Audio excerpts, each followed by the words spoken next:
Civil procedure code ತುಂಬ ಸಮಗ್ರವಾದಂತಹ ಒಂದು ಸಂಹಿತೆ. ಅದನ್ನು 2 ಗಂಟೆಯಲ್ಲಿ ಎಷ್ಟು ಮಟ್ಟಿಗೆ ತಮಗೆ ಮನವರಿಕೆ ಮಾಡಿಕೊಡ್ತೇನೋ ಗೊತ್ತಿಲ್ಲ. ಒಂದು ವೇಳೆ ಬಿಟ್ಟಿದ್ದರೆ ದಯವಿಟ್ಟು ತಾವು ಅದನ್ನು ಪ್ರಶ್ನೆ ರೂಪದಲ್ಲಿ ಅದನ್ನು ಕೇಳಿದಾಗ ಇನ್ನೂ ಚೆನ್ನಾಗಿರುತ್ತೆ ಅಂತ ಹೇಳುತ್ತಾ ಈ ದಿನದ ಕಾರ್ಯಾಗಾರದ ವಿಷಯವನ್ನು ನಾನು ಮಂಡಿಸಲಿಕ್ಕೆ ಹೋಗ್ತಾ ಇದ್ದೇನೆ. ಇದನ್ನು ಬಹುಮುಖ್ಯವಾಗಿ ನಾವು ಈ ಡೆಫಿನೇಷನ್ ಕ್ಲಾಸ್ನಲ್ಲಿ ಸ್ವಲ್ಪ ಗಮನ ಹರಿಸೋಣ. ಪರಿಭಾಷೆಯಲ್ಲಿ ಕೆಲವೊಂದು ಮಹತ್ವದ ಕಲಮುಗಳನ್ನು ನೋಡೋಣ. ಈಗ ಸೆಕ್ಷನ್ 2 ಸಬ್ಸೆಕ್ಷನ್ 2 CPC ಇದು ಡಿಕ್ರಿಯ ಬಗ್ಗೆ ವಿವರಿಸುತ್ತೆ. ಈ ಪರಿಭಾಷೆಯಂತೆ ಕಲಮು 2 ಉಪಕಲಮು 2ರಂತೆ ಈ ಪರಿಭಾಷೆಯನ್ನು ನಾವು ವಿಶ್ಲೇಷವಾಗಿ ಇನ್ನೂ ಹೆಚ್ಚಿನವಾಗಿ ನಾವು ತಿಳ್ಕೋಬೇಕಂತೇಳಿದ್ರೆ ಆರ್ಡರ್ 20 ಹೋಗಬೇಕಾಗತ್ತೆ. ಆರ್ಡರ್ 20ಯಲ್ಲಿ ವಿಶೇಷವಾಗಿ ಯಾವ್ಯಾವ ಸ್ವರೂಪದ ದಾವೆಗಳಲ್ಲಿ ಡಿಕ್ರಿಯನ್ನು ಹೇಗೆ ಬರೆಯಲಾಗುತ್ತೆ, ಡಿಕ್ರಿಯ ಪರಿಭಾಷೆ ಏನು, ಡಿಕ್ರಿಯ ಒಳಾಂಶಗಳು ಏನು, ಡಿಕ್ರಿಯನ್ನು ಬರೆದ ನಂತರ ಏನು ಮಾಡಬೇಕು, ಏನು ಮಾಡಿದ ನಂತರ ಅದನ್ನು ನಾವು ಡಿಕ್ರಿಯಾಗಿ ಅದನ್ನು ಬರಿಬೇಕು ಅಂತ ಹೇಳಿ ಆರ್ಡರ್ 20ಯಲ್ಲಿ ವಿಶ್ಲೇಷವಾಗಿ ವಿವರಿಸಿದ್ದಾರೆ, ಸಮಗ್ರವಾಗಿ ವಿವರಿಸಿದ್ದಾರೆ. ಇನ್ನು ಅದನ್ನು ಬಿಟ್ಟರೆ ನಾವಿನ್ನು ಸೆಕ್ಷನ್ 2 ಸಬ್ಸೆಕ್ಷನ್ 11 ಅಂದರೆ ಲೀಗಲ್ ರೆಪ್ರೆಸೆಂಟೇಟಿವ್ಸ್, ಕಾನೂನು ಪ್ರತಿನಿಧಿಗಳು. ಕಾನೂನು ಪ್ರತಿನಿಧಿಗಳು ಅನ್ನೋದನ್ನು ನಾವು ಇನ್ನೂ ಹೆಚ್ಚಿನದಾಗಿ ತಿಳ್ಕೋಬೇಕು ಅಂತ ಹೇಳಿದ್ರೆ ಕಲಮು 50ರಲ್ಲಿದೆ. ಲೀಗಲ್ ರೆಪ್ರೆಸೆಂಟೇಟಿವ್ ಮೀನಿಂಗ್ ಹೇಳಿಬಿಟ್ಟಿದ್ದಾರೆ ಕಲಮು 50ರಲ್ಲಿ. ಇನ್ನೂ ಹೆಚ್ಚಿನದಾಗಿ ಯಾವ್ಯಾವ ವ್ಯಕ್ತಿಗಳು ತೀರಿಕೊಂಡಾಗ ಯಾರ್ಯಾರನ್ನು ನಾವು ಕಡತದ ಮೇಲೆ ತರಲಿಕ್ಕೆ ಅವಕಾಶ ಇದೆ ಅಂತ ತಿಳ್ಕೋಬೇಕಂತೇಳಿದ್ರೆ ಆರ್ಡರ್ 22 ಹೋಗಬೇಕಾಗತ್ತೆ. Order 22 rule 3 speaks about bringing the LRs of the plaintiff, ಅಂದರೆ ಮೃತವಾದಿಯ ಕಾನೂನುಬದ್ಧ ವಾರಸುದಾರರನ್ನ ಕಡತದ ಮೇಲೆ ತರೋದಕ್ಕೆ ರೂಲ್ 3 ಹೇಳ್ತಾ ಇದೆ. ಇನ್ನು ರೂಲ್ 4ಗೆ ಬರಬೇಕಂತ ಹೇಳಿದ್ರೆ legal representatives of the defendant, ಅಂದರೆ ತೀರಿಕೊಂಡ ಪ್ರತಿವಾದಿಯ ಕಾನೂನುಬದ್ಧ ವಾರಸುದಾರಗಳನ್ನು ಕಡತದ ಮೇಲೆ ತರುವ ವಿಧಾನದ ಬಗ್ಗೆ ರೂಲ್ 3 ರೂಲ್ 4 ಸಮಗ್ರವಾಗಿ ವಿವರಿಸಿದೆ. ಇನ್ನು ಈ ಕಾನೂನುಬದ್ಧ ಪ್ರತಿನಿಧಿಗಳನ್ನು ಕಡತದ ಮೇಲೆ ತರಲಿಕ್ಕೆ ಇರ್ತಕ್ಕಂತಹ ವಾಯಿದೆಯ ಮಿತಿ ನಾವು ಲಿಮಿಟೇಷನ್ ಆ್ಯಕ್ಟಲ್ಲಿ ನೋಡ್ತೀವಿ, ಆರ್ಡರ್ 22ರಲ್ಲಿ ನೋಡ್ತೀವಿ. ಇದರಲ್ಲಿ 60 ಡೇಸು, ಮ್ಯಾಕ್ಸಿಮಮ್ 90 ಡೇಸ್, 90 ದಿವಸದೊಳಗಾಗಿ ಕಡತದ ಮೇಲೆ ತರಬೇಕು ಅಂತ ಹೇಳುತ್ತೆ. ಒಂದು ವೇಳೆ 90 ದಿವಸದೊಳಗಾಗಿ ಕಡತದ ಮೇಲೆ ಮೃತನ ವಾರಸುದಾರರನ್ನು ಅಥವಾ ಕಾನೂನುಬದ್ಧ ಪ್ರತಿನಿಧಿಗಳನ್ನು ಕಡತದ ಮೇಲೆ ತರದೇ ಇದ್ದಾಗ ಏನಾಗುತ್ತೆ ಅನ್ನೋದನ್ನು ರೂಲ್ 9ನಲ್ಲಿ ನೋಡ್ತೀವಿ. ಅದಕ್ಕೆ ನಾವು ಅಬೇಟ್ಮೆಂಟ್ ಅಂತ ಕರಿತೀವಿ. ಆ ಅಬೇಟ್ಮೆಂಟು 90 ಡೇಸ್ ಆದಮೇಲೆ ಅಬೇಟ್ಮೆಂಟ್ ಆಗೋಗುತ್ತೆ. ಸೊ ಅಬೇಟ್ಮೆಂಟ್ ಆದಮೇಲೆ ಅದರ ಪರಿಣಾಮ ಏನಾಗುತ್ತೆ, ದಾವ ಹೂಡಿದವನ ಮೇಲೆ ಯಾರ ವಿರುದ್ಧ ದಾವೆಯನ್ನು ಹೂಡಲಾಗಿದೆಯೋ ಅವರ ವಿರುದ್ಧ ಆ ದಾವೆಯ ಪರಿಣಾಮ ಏನಾಗುತ್ತೆ. ಸೊ ಆರ್ಡರ್ 22 ರೂಲ್ 9 CPC ಪ್ರಕಾರ ನಾವು 90 ದಿವಸದೊಳಗಾಗಿ ಕಾನೂನುಬದ್ಧ ಪ್ರತಿನಿಧಿಗಳನ್ನು, ಕಾನೂನುಬದ್ಧ ವಾರಸುದಾರರನ್ನ ಕಡತದ ಮೇಲೆ ತರದೇ ಇದ್ದಾಗ ಸೊ ಅದರ ಅರ್ಥ ಆ ಪ್ರಕರಣ ಅಲ್ಲಿಗೆ ನಿಂತೋಗುತ್ತದೆಯೇ ಅನ್ನೋದನ್ನ ಬಹುಮುಖ್ಯವಾಗಿ ತಿಳ್ಕೋಬೇಕು. ಕಾನೂನುಬದ್ಧ ವಾರಸುದಾರರನ್ನ ಕಡತದ ಮೇಲೆ ತರಲು 90 ದಿವಸದೊಳಗಾಗಿ ವಿಫಲರಾದಲ್ಲಿ ಆ ಅಬೇಟ್ಮೆಂಟನ್ನು ಸೆಟಸೈಡ್ ಮಾಡಿ ಅಂತ ಹಾಕೋದಕ್ಕೆ ಆರ್ಡರ್ 22 ರೂಲ್ 9 ಹೇಳ್ತಾ ಇದೆ. ಸೊ ಬರೀ ಆರ್ಡರ್ 22 ರೂಲ್ 9 ನಿಯಮ 9 ಹಾಕಿದರೆ ಅಷ್ಟೇ ಸಾಕಾಗುತ್ತಾ? ಆಗಿರ್ತಕ್ಕಂತಹ ತಡವನ್ನು ನಾವು ವಿವರಿಸಬೇಕು. ಆ ವಿವರಿಸಬೇಕು ಅಂತ ಹೇಳಿದರೆ ಪ್ರಮಾಣ ಪತ್ರ ರೂಪದಲ್ಲಿ ಹೇಳಬೇಕು. ಪ್ರಮಾಣ ಪತ್ರ ರೂಪದಲ್ಲಿ ಆಗಿರ್ತಕ್ಕಂತಹ ತಡವನ್ನು ಮನ್ನಾ ಮಾಡುವುದಕ್ಕೆ ಮತ್ತೆ ನಾವು ಇನ್ನೊಂದು ಅರ್ಜಿಯನ್ನು ಹಾಕಬೇಕು. ಅದು ಭಾರತೀಯ ಕಾಲ ಪರಿಮಿತಿ ಕಾಯ್ದೆ ಕಲಮು 5 ಸ್ಪಷ್ಟವಾಗಿ ಹೇಳುತ್ತೆ. ಸೊ ಇವೆರಡೂ ಅಷ್ಟೇ ಸಾಕ. ಇದರ ಜೊತೆಯಲ್ಲಿ ವಾದಿ ಸತ್ತಿದ್ದರೆ ವಾದಿಯ ವಾರಸುದಾರರು, ಪ್ರತಿವಾದಿ ಸತ್ತಿದ್ದರೆ ಪ್ರತಿವಾದಿಯ ವಾರಸುದಾರರನ್ನ ಕಡತದ ಮೇಲೆ ತರಲಿಕ್ಕೆ ಇನ್ನೊಂದು ಅರ್ಜಿಯ ಅವಶ್ಯಕತೆ ಇದೆಯಾ? ಸೊ ವಾದಿಯಾಗಿದ್ದರೆ ಆದೇಶ 22 ನಿಯಮ 3, ಪ್ರತಿವಾದಿ ತೀರಿಕೊಂಡಿದ್ದರೆ ಆದೇಶ 22 ನಿಯಮ 4 ಅಡಿಯಲ್ಲಿ ಅಲ್ಲಿಗೆ ಒಟ್ಟು 3 ಅರ್ಜಿಗಳನ್ನು ಹಾಕಬೇಕು ಅಂತ ಹೇಳ್ತಾ ಇದೆ. ಇದು order 22 rule 3 and 4.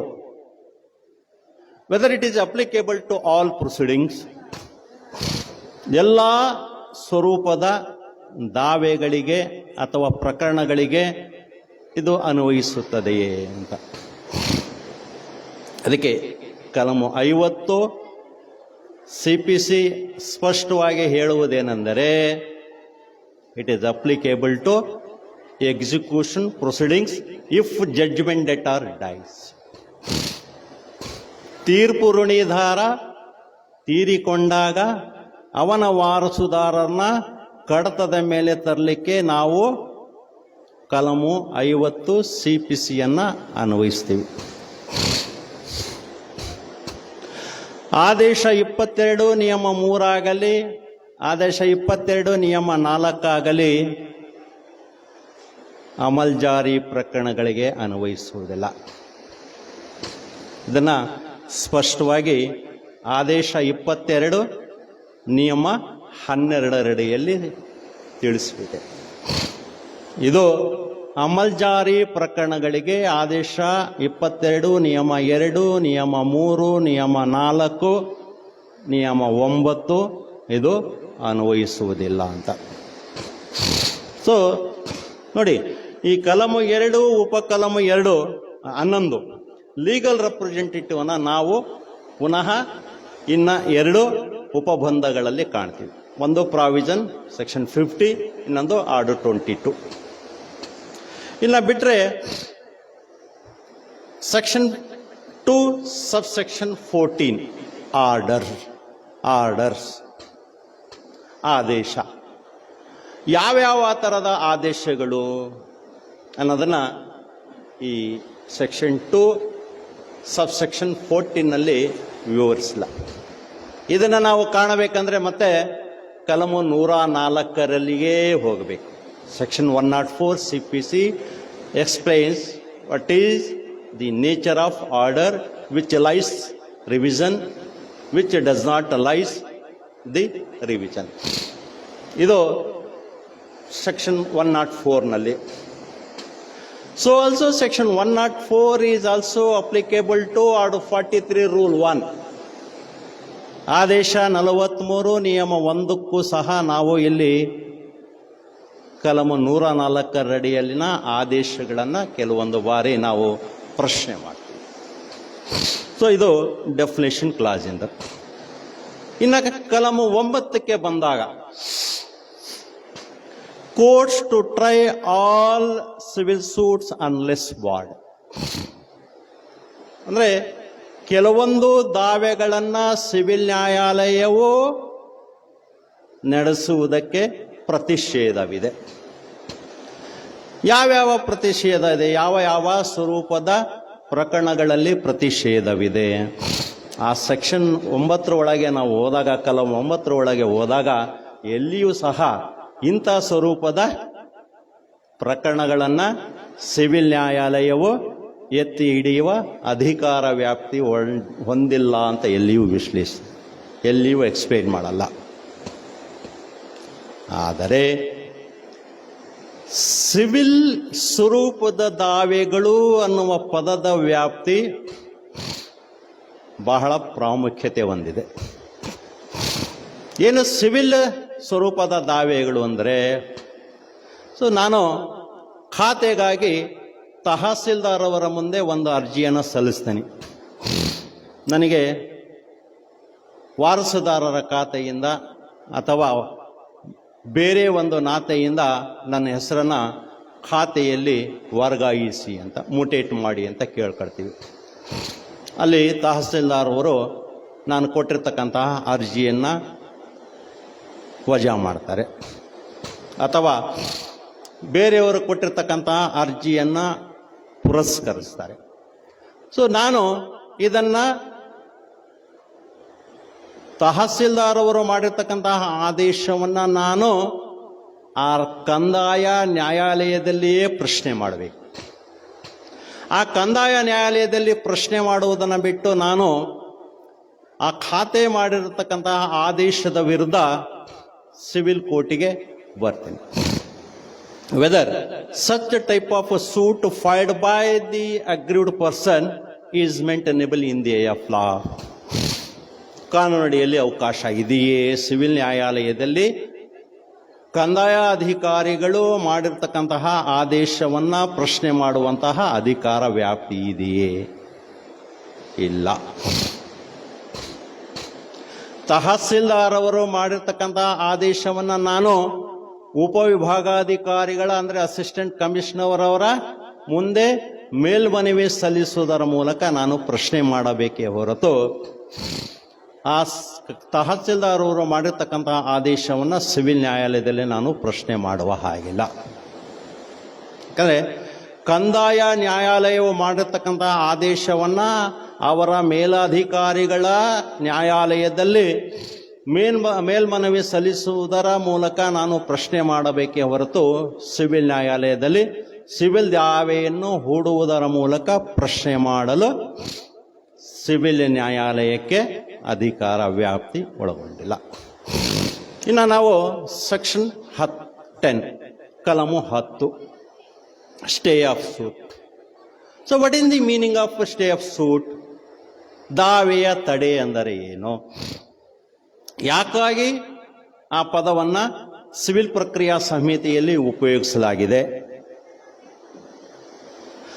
Section 10 clearly explains the subsequent suit filed by one of the party against the same party seeking for the same relief.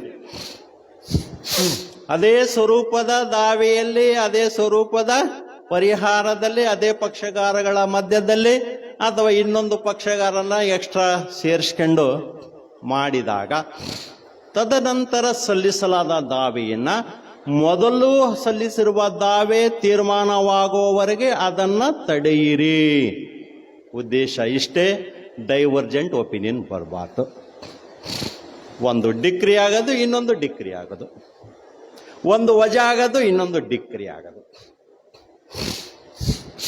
ಇದನ್ನು ಎಷ್ಟು ಸಾಧ್ಯನೋ ಅಷ್ಟು ಕಡಿಮೆ ಮಾಡುವ ಸಲುವಾಗಿ section 10 is introduced by the legislature. ಇನ್ನು ಸೆಕ್ಷನ್ 11ಗೆ ಬಂದ್ಬಿಡೋಣ.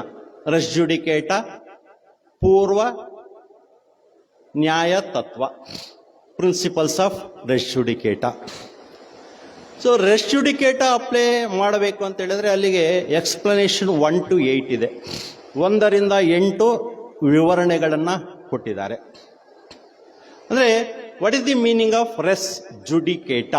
ರೆಸ್ means previous, judicata means already judicated, adjudicated, ಈಗಾಗಲೇ ನಿರ್ಣಯವಾಗಿರ್ತಕ್ಕಂತಹ ದಾವೆ. ಅದಕ್ಕೆ ಪೂರ್ವ ನ್ಯಾಯ ಅಂತ ಕರಿತೀವಿ ನಾವು. ಪಕ್ಷಗಾರರ ಮಧ್ಯದಲ್ಲಿ ಒಂದು ವಸ್ತು ವಿಷಯಕ್ಕೆ ಸಂಬಂಧಿಸಿದಂತೆ ಈಗಾಗಲೇ ಸುನಾವಣೆ ಮಾಡಿ ಹರ್ಡ್ ಆಗಿ ಡಿಸೈಡೆಡ್ ಆಗಿರ್ತಕ್ಕಂಥ ಅಂತಹ ದಾವೆ ಇನ್ನೊಂದು ದಾವೆಯನ್ನು ಅದೇ ಸಬ್ಜೆಕ್ಟ್ ಮ್ಯಾಟರ್ ಆಫ್ ಸೂಟ್ನಲ್ಲಿ ಇನ್ನೊಂದು ದಾವೆಯನ್ನು ಹಾಕೊಂಡು ಬರೋದು. ಇದು ಪೂರ್ವ ನಿರ್ಣಿತ ನ್ಯಾಯಕ್ಕೆ ನಾವು ಅಳವಡಿಸ್ತೀವಿ. ಯಾಕಂದರೆ ಅದೇ ಪಕ್ಷಗಾರರ ಮಧ್ಯದಲ್ಲಿ ಈಗಾಗಲೇ ಒಂದು ವಿಷಯ, ಒಂದು ವ್ಯಾಜ್ಯ ಸ್ವತ್ತಿನ ಬಗ್ಗೆ ತೀರ್ಮಾನ ಆಗೋಗ್ಬಿಟ್ಟಿದೆ. ಪುನಃ ಅದನ್ನು ಇನ್ನೊಂದು ಬಾರಿ ಸುನಾವಣೆ ಮಾಡುವುದಕ್ಕೆ ಕಾನೂನಡಿಯಲ್ಲಿ ಅವಕಾಶವಿಲ್ಲ. ಈಗ ರೆಸ್ ಜುಡಿಕೇಟ ನಾವು ಪ್ಲೀ ತಗೊಂಡಾಗ ಪ್ಲೇಂಟನ್ನ ಅಂದ್ರೆ ದಾವೆಯನ್ನ ವಜಾ ಮಾಡಿ ಅಂತ ಕೇಳೋದಕ್ಕೆ ಅವಕಾಶ ಇದೆಯೇ, ಇದ್ದರೆ ಹೇಗೆ ಅನ್ನೋದನ್ನ ನಾವು ತಿಳ್ಕೊಳ್ಳೋಣ. In view of the recent judgment rendered by justice H.P. Sandesh in the year 2023, mostly ಅಕ್ಟೋಬರ್ನಲ್ಲಿ ಇರಬೇಕು. ಆ ಜಡ್ಜ್ಮೆಂಟ್ನಲ್ಲಿ ಜಸ್ಟಿಸ್ ಸಂದೇಶ್ ಸಾಹೇಬ್ರು ಹೇಳ್ತಾರೆ, res judicata is a mixed question of law and fact, it is not a law. ಅದನ್ನ ಕಾನೂನಿನ ಅಂಶವಾಗಿ ದಾವೆಯನ್ನ ತಿರಸ್ಕಾರ ಮಾಡಕ್ ಹೋಗಬೇಡಿ. ಅದರಲ್ಲಿ ಸಂಗತಿಗಳು ಸೇರಿದೆ, ಕಾನೂನಿನ ಅಂಶ ಅಲ್ಲ, ಸಂಗತಿಗಳು ಸೇರಿದೆ. ಸೊ ಸಂಗತಿ ಮತ್ತು ಕಾನೂನು ಸೇರಿದ್ದಾಗ ಅದನ್ನ ಅಧಿವಿಚಾರಣೆ ಮಾಡಿ, ಅಂದರೆ ಟ್ರಯಲ್ ಮಾಡಿಯೇ ಫುಲ್ ಪ್ಲೆಡ್ಜ್ ಟ್ರಯಲ್ ಆಗಿಯೇ ನೋಡಬೇಕು. ಬೇಕಿದ್ದರೆ ನೀವು whether the suit is hit by principles of res judicata ಅನ್ನೋದನ್ನ ನೀವು ವಿವಾದಾಂಶ ಬೇಕಾದರೆ ರಚನೆ ಮಾಡ್ಕೊಳ್ಳಿ. ಅದರ ಆಧಾರದ ಮೇಲೆ ನೀವು ಅಧಿವಿಚಾರಣೆ ಆರಂಭವಾಗುವ ಪೂರ್ವದಲ್ಲಿ ದಾವೆಯನ್ನ ನೀವು ಯಾವ ಕಾರಣಕ್ಕೂ ತಿರಸ್ಕರಿಸಬೇಡಿ ಅಂತ. ಸೊ ಇದು ಸೆಕ್ಷನ್ 11ರ ಒಂದು ವಿಶೇಷತೆ. ಇನ್ನ section 16 to 21 relates to place of suing. ದಾವೆಯನ್ನ ಎಲ್ಲಿ ಯಾವ ನ್ಯಾಯಾಲಯದಲ್ಲಿ ಹಾಕಬೇಕು ಅನ್ನೋದ್ರ ಬಗ್ಗೆ ವಿವರಿಸ್ತಾರೆ. ಅದು ನಮ್ಮೆಲ್ಲರಿಗೂ ಗೊತ್ತಿದೆ, ಹಾಗಾಗಿ ಅದ್ರ ಬಗ್ಗೆ ಹೆಚ್ಚಿನ ಒತ್ತು ಕೊಡದ ಹಾಗೆ ನಾನು ನೇರವಾಗಿ ಸೆಕ್ಷನ್ 24ಗೆ ಬಂದ್ಬಿಡ್ತೇನೆ. Section 24 transfer of suit. Transfer of suit ಅಂದ್ರೆ ಒಂದು ದಾವೆಯನ್ನ ಒಂದು ನ್ಯಾಯಾಲಯದಲ್ಲಿ ಬಾಕಿ ಇರುವ ದಾವೆಯನ್ನ ಇನ್ನೊಂದು ನ್ಯಾಯಾಲಯಕ್ಕೆ ಅದನ್ನ ವರ್ಗಾಯಿಸುವುದಕ್ಕೆ ಜಿಲ್ಲಾ ನ್ಯಾಯಾಲಯದಲ್ಲಿ ಹೂಡುವಂತಹ ಒಂದು ಪ್ರಕ್ರಿಯೆ. ಅಂದ್ರೆ ಒಂದು ಡಿಸ್ಟಿಕ್ ಇಂದ ಇನ್ನೊಂದು ಡಿಸ್ಟಿಕ್ಕಿಗೆ ವರ್ಗಾವಣೆ ಆಗಬೇಕು ಅಂತ ಹೇಳಿದ್ರೆ ಹೈಕೋರ್ಟಿಗೆ ಹೋಗಬೇಕು. ಒಂದು ರಾಜ್ಯದಿಂದ ಇನ್ನೊಂದು ರಾಜ್ಯಕ್ಕೆ ವರ್ಗಾವಣೆ ಆಗಬೇಕು ಅಂತ ಹೇಳಿದ್ರೆ ಸುಪ್ರೀಂ ಕೋರ್ಟಿಗೆ ಹೋಗಿ. Section 25. Section 24 is applicable not only to the district courts but also to high courts. Section 25 is applicable to Supreme Courts, transferring one case from one state to another state. ಈಗ for example ಒಂದು ಮೆಟ್ರೋಮೋನಿಯಲ್ case. For time being, husband is residing at Delhi, but temporarily wife is residing at Bombay. So husband initiated the divorce proceedings against the wife at Delhi. So wife is unable to travel from Bombay to High Court, Delhi. So where the wife can file the petition, he can file the petition before the Honorable Supreme Court of India seeking for transfer. In section 34, interest, ಬಡ್ಡಿ ವಿಧಿಸುವುದರ ಬಗ್ಗೆ ಕಲಮು 34 civil ಪ್ರಕ್ರಿಯಾ ಸಮಿತಿಯ ಕಲಮು 34 ಹೇಳುತ್ತೆ. ಈ ಬಡ್ಡಿಯನ್ನ ವಿಧಿಸುವುದಕ್ಕೆ ಮತ್ತೆ ನಾವು ಎಲ್ಲಿ ನೋಡ್ತೀವಿ? ಇಂಟ್ರೆಸ್ಟ್ ಆಕ್ಟ್ 1978 ನೋಡ್ತೀವಿ. ಬಡ್ಡಿ ಕಾಯ್ದೆ 1978ರಲ್ಲಿ 6 ಕಲಂಗಳಿದಾವೆ. Section 3 specifically states about imposing the interest, ಎಷ್ಟು ಬಡ್ಡಿಯನ್ನ ವಿಧಿಸಬೇಕು ಅಂತ ಹೇಳ್ತಾ ಇದೆ. ನಾರ್ಮಲಿ 6% ಇಂದ ಆರಂಭವಾಗುತ್ತೆ. Maximum it depends upon the interest imposed by nationalised bank. ರಾಷ್ಟ್ರೀಯ ಬ್ಯಾಂಕುಗಳು ಯಾವ ವಿಧವಾದ ತಾವು ಬಡ್ಡಿಯನ್ನ ಕೊಟ್ಟಿದ್ದಾರೆ, ಹಣವನ್ನು ಸಾಲವಾಗಿ ಕೊಟ್ಟಿದ್ದಾರೆ, ಆ ಸಾಲವಾಗಿ ಕೊಟ್ಟಿರ್ತಕ್ಕಂತಹ ಹಣಕ್ಕೆ ಎಷ್ಟು ಬಡ್ಡಿಯನ್ನ ರಾಷ್ಟ್ರೀಕೃತ ಬ್ಯಾಂಕುಗಳು ವಿಧಿಸುತ್ತವೆಯೋ ಅಂತಹ ವಿಧಾನವನ್ನ ಅನುಸರಿಸಿ ಅಂತ ಕಲಂ 34 ಹೇಳ್ತಾ ಇದೆ. ಇನ್ನು ಕಲಂ 35 ಇಂಪೋಸಿಂಗ್ ಆಫ್ ಕಾಸ್ಟ್, ಖರ್ಚುಗಳು.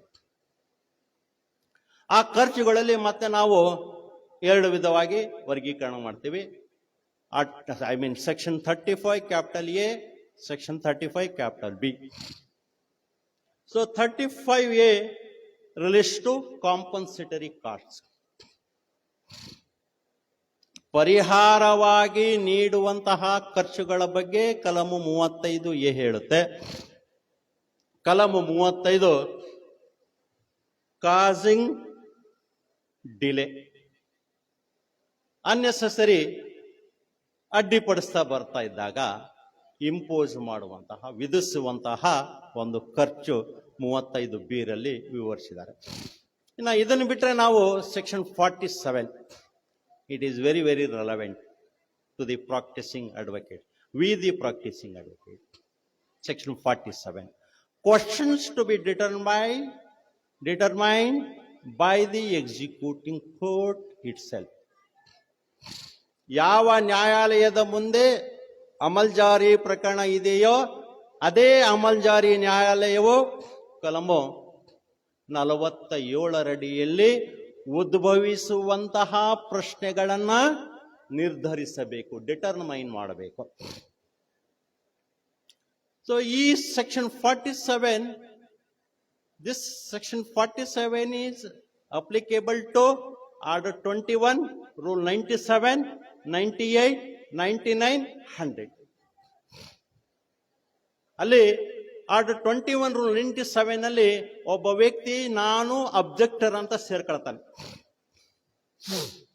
ಇದರಲ್ಲಿ ನನಗೆ ಹಿತಾಸಕ್ತಿ ಇದೆ, ವ್ಯಾಜ್ಯದಲ್ಲಿ ಇರುವಂತಹ ಸ್ವತ್ತಿನ ಮೇಲೆ ನನಗೆ ಹಿತಾಸಕ್ತಿ ಇದೆ, ನಾನು ಇಲ್ಲಿ ಒಬ್ಬ ಸ್ಟ್ಯಾಚ್ಯುಟರಿ ಟೆನೆಂಟ್, ಶಾಸನಬದ್ಧ ಬಾಡಿಗೆದಾರ, ಮಾಲೀಕ ಮತ್ತು ಆತನಿಗೆ ಕೊಟ್ಟಿರ್ತಕ್ಕಂತಹ ಸಾಲ ಕೊಟ್ಟಿರುವ ವ್ಯಕ್ತಿ ಇಬ್ಬರೂ ಮಿಲಾಪಿಯಾಗಿ ನನ್ನನ್ನು ಬಾಡಿಗೆದಾರಿಕೆಯಿಂದ ಹೊರ ಹಾಕುವ ಸಲುವಾಗಿ ಈ ರೀತಿ ಒಂದು ದಾವೆ ಹಾಕೊಂಡು ಬಂದಿದ್ದಾರೆ. ಅದು ಡಿಕ್ರಿ ಆಗಿದೆ, ನನ್ನ ಗಮನಕ್ಕೆ ಬಂದಿಲ್ಲ, ಅಮಲ್ಜಾರಿ ಪ್ರಕರಣ ಹೂಡಿ ನನ್ನನ್ನು ಹೊರ ಹಾಕಕ್ಕೆ ಪ್ರಯತ್ನ ಮಾಡ್ತಾ ಇದ್ದಾರೆ ಅಂತ ಅಬ್ಜೆಕ್ಟರ್ ಆಗಿ, ತಕರಾರುದಾರನಾಗಿ ಸೇರ್ಕೊಂಡಾಗ, ಸೊ ಅಲ್ಲಿ ಆರ್ಡರ್ 21 ರೂಲ್ 97 ಆರ್ 98 ನಲ್ಲಿ ನಾವು ಹಾಕಿರ್ತಕ್ಕಂಥ ಅರ್ಜಿಯನ್ನ ವಿಚಾರಣೆ ಮಾಡಿ ಪುರಸ್ಕರಿಸ್ತಾರೆ.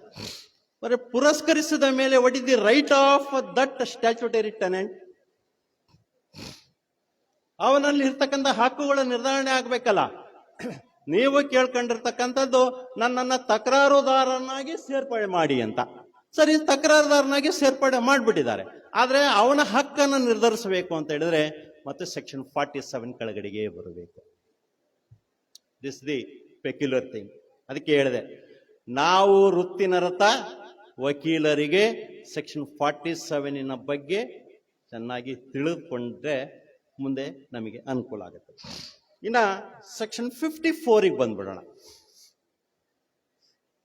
Section 54 is applicable to the partition suits. ಪಾಲು ವಿಭಾಗ ದಾವೆಗಳಲ್ಲಿ ಪ್ರಿಲಿಮಿನರಿ ಡಿಕ್ರಿ ಆಯ್ತು, ಫೈನಲ್ ಡಿಕ್ರಿಗೆ ಹಾಕಿದ್ರು. ಫೈನಲ್ ಡಿಕ್ರಿಯಲ್ಲಿ parties is not affected by the defendant or the respondent. So ಈಗ ಪಾಲು ಆಗಿದೆ, ಹಿಸ್ಸೆ ನಿರ್ಧರಣೆ ಆಗಿದೆ. The plaintiff is entitled 1/4 share in the suicide properties ಅಂತ ಹೇಳ್ಬಿಟ್ಟಿದ್ದಾರೆ. Defendant, respondent not at all obeyed the preliminary decree passed by the court. ಮತ್ತೀಗ ಅದನ್ನು ಹೇಗೆ ಹಂಚಿಕೆ ಮಾಡಬೇಕು? ಹಂಚಿಕೆ ಮಾಡುವಂತಹ ವಿಧಾನವನ್ನ ಸೆಕ್ಷನ್ 54 ನಲ್ಲಿ ಹೇಳ್ತಾರೆ. Section 54 speaks about referring the matter to the deputy commissioner because he is the district collector. Revenue head, ಕಂದಾಯ ಇಲಾಖೆಯ ಆತ ಮುಖ್ಯಸ್ಥ. ವ್ಯವಸಾಯ ಭೂಮಿ ಇದ್ದಾಗ ಆತನಿಗೆ ನಾವು ವಹಿಸಿಕೊಡಬೇಕು, ಸೆಕ್ಷನ್ 54 ಕೆಳಗಡೆಗೆ. ಸೊ ಸೆಕ್ಷನ್ 54 ಹಾಕಿದ್ರೆ ಅಷ್ಟೇ ಸಾಕು, ಅಥವಾ ಮತ್ತೆ ಬೇರೆ ಯಾವುದಾದ್ರೂ ಪ್ರಾವಿಷನ್ ಇದೆಯಾ ಅಥವಾ ಉಪಬಂಧಗಳಿದೆಯಾ ಪಾರ್ಟಿಷನ್ ಎಫೆಕ್ಟ್ ಮಾಡೋದಕ್ಕೆ? ಹೇಳಿ sir,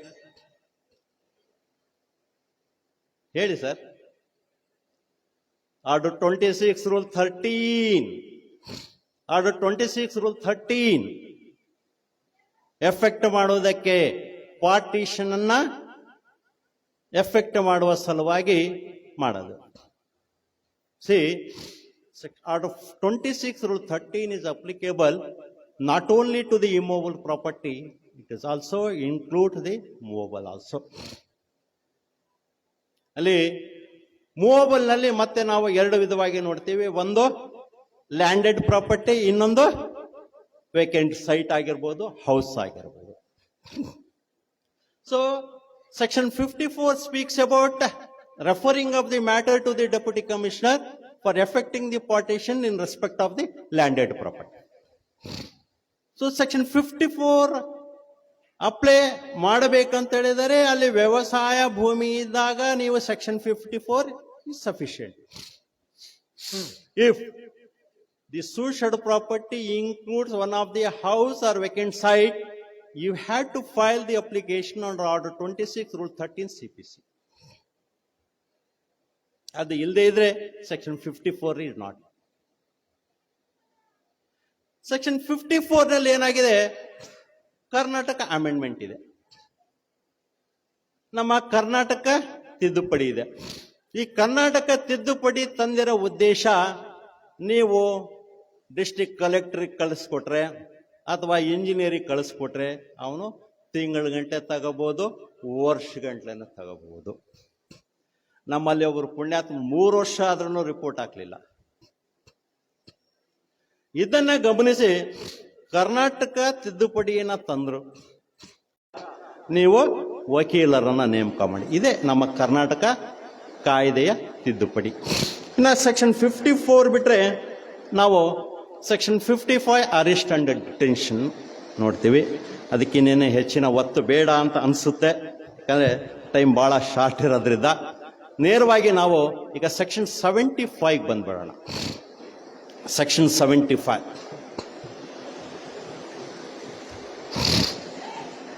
power of court to issue commissions, ಆಯೋಗವನ್ನ ಹೊರಡಿಸುವುದಕ್ಕೆ ನ್ಯಾಯಾಲಯದ ಅಧಿಕಾರ. C, section 75 is better to refer order 26. Section 75 ನಲ್ಲಿ ನಾವು ಏನೇನು ನೋಡ್ತೀವಲ್ಲ ಎಲ್ಲವೂ ಆರ್ಡರ್ 26 ನಲ್ಲಿ ಸ್ಟಾರ್ಟ್ ಆಗಿ ಹೋಗ್ತಾ ಇದೆ. Order 26 rule 4 is applicable to recording of evidence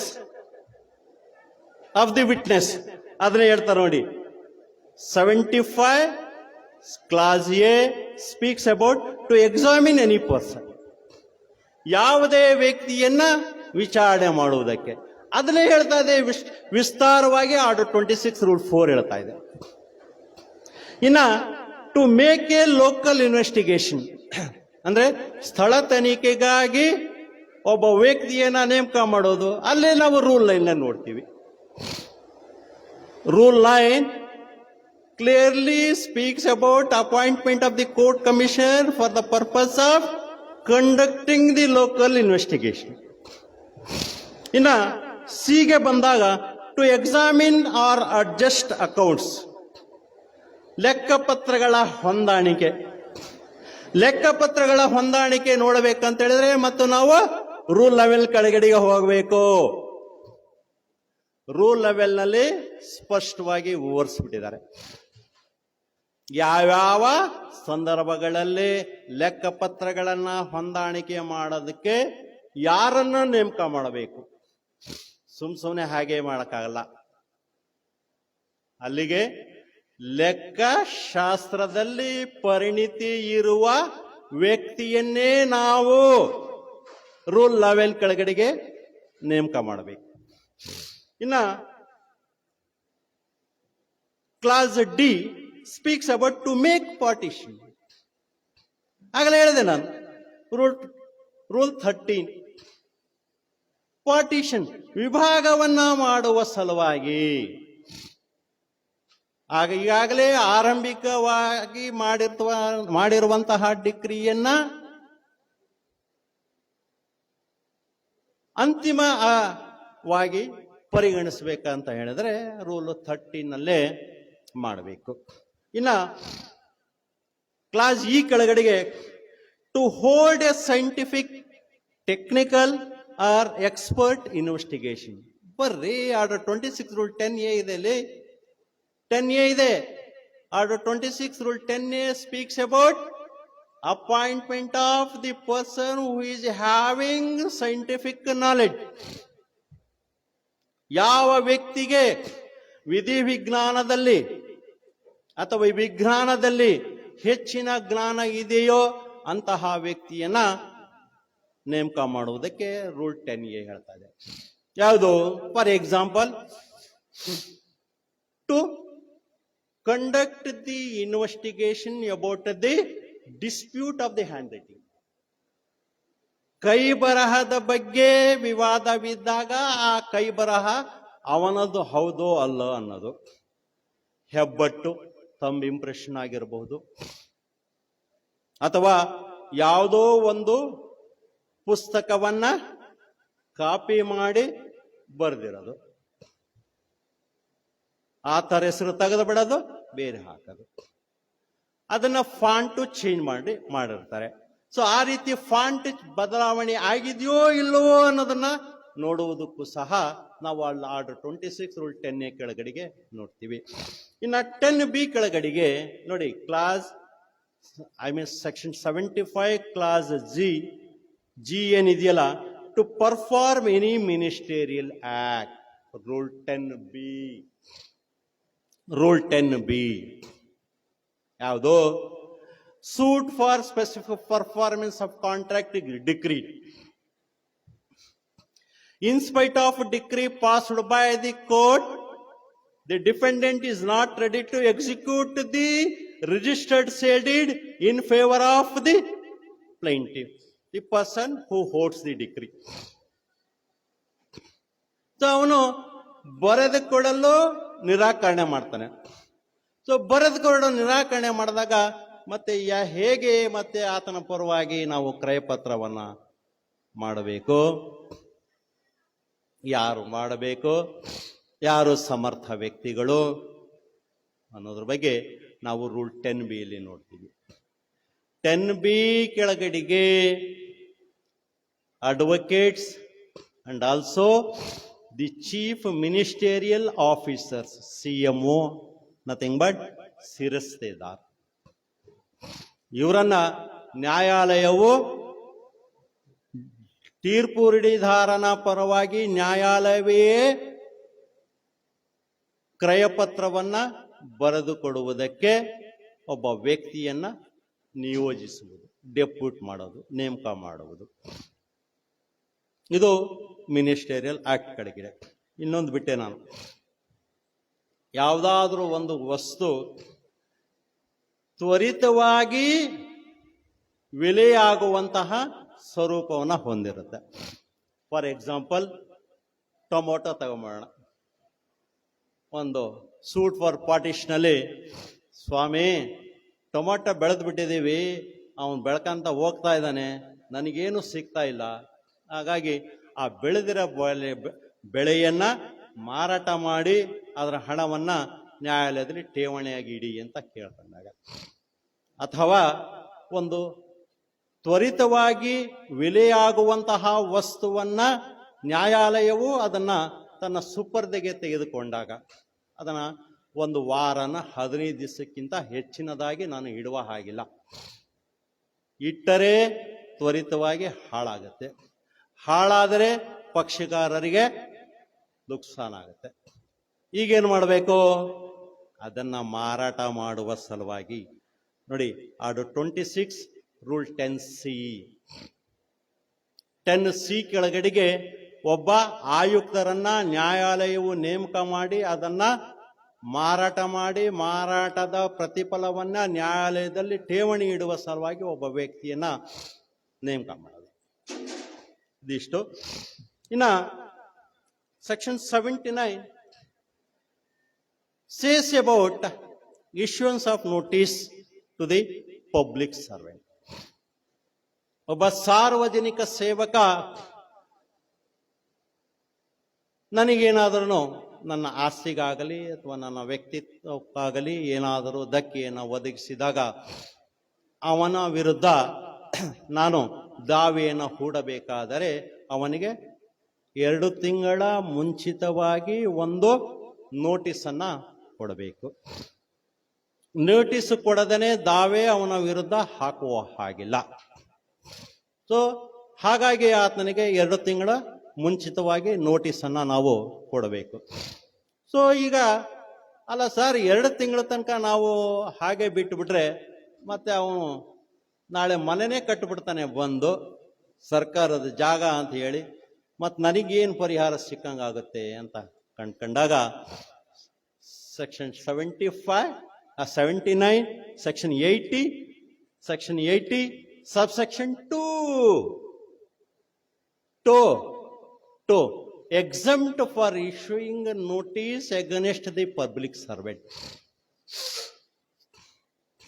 Section 80, subsection 2 CPC is applicable only to injunction suit.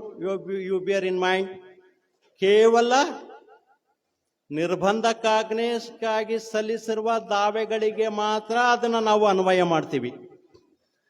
ಆ ಸಾರ್ವಜನಿಕ ಸೇವಕನ ವಿರುದ್ಧ ನಾವು ಯಾವುದಾದರೂ ಆತನ ಮಾಡಿರುವ ಕೃತ್ಯಗಳನ್ನ ಪ್ರಶ್ನೆ ಮಾಡಬೇಕಾದರೆ to declare that the act ಅಂತ ಕೇಳಲಿ, ಅಥವಾ to declare that I am the owner ಅಂತಾನೆ ಕೇಳ್ಕೊಳ್ಳಿ. ಇನ್ನು ಯಾವುದೇ ಪರಿಹಾರಗಳನ್ನು ನಾವು ಕೇಳಬೇಕಂತ ಹೇಳಿದ್ರೆ issuance of notice under Section 80 is mandatory. There are several judgments to that effect. In the Section 88, interpleader suit, ಅಂತರ್ವಾದ ದಾವೆ. ಈ ಅಂತರ್ವಾದ ದಾವೆಯನ್ನು ನಾವು ಅಲ್ಲಿ ಆರ್ಡರ್ 35 ನಲ್ಲಿ ನೋಡ್ತೇವೆ. Order 35. What is the meaning of interpleader suit? ಅಂತರ್ವಾದ ದಾವೆ. Interpleader suit is the suit the person who approached to the court is not having any personal interest over the property. ಯಾವ ವ್ಯಕ್ತಿ ನ್ಯಾಯಾಲಯಕ್ಕೆ ದಾವೆಯನ್ನು ತಂದಿದ್ದಾನೋ ಆ ವ್ಯಕ್ತಿಗೆ ಆ ವಸ್ತು ವಿಷಯದ ಮೇಲಾಗಲಿ ಅಥವಾ ವ್ಯಾಜ್ಯ ಸ್ವತ್ತಿನ ಮೇಲಾಗಲಿ ಯಾವುದೇ ರೀತಿಯ ಹಿತಾಸಕ್ತಿ ಇರಕೂಡದು. ಹಿತಾಸಕ್ತಿ ಇರದೇ ಇರುವಂತಹ ದಾವೆ ಯಾವುದು?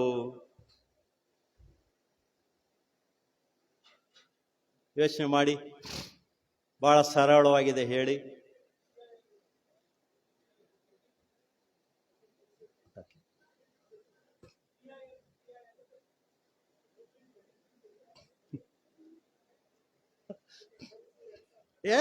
ಎಸ್ ಅಂತ ದಾವೆ ಯಾವುದು ಅಂತ, ಅಂತಹ ಪ್ರಕರಣ ಯಾವುದು ಅಂತ.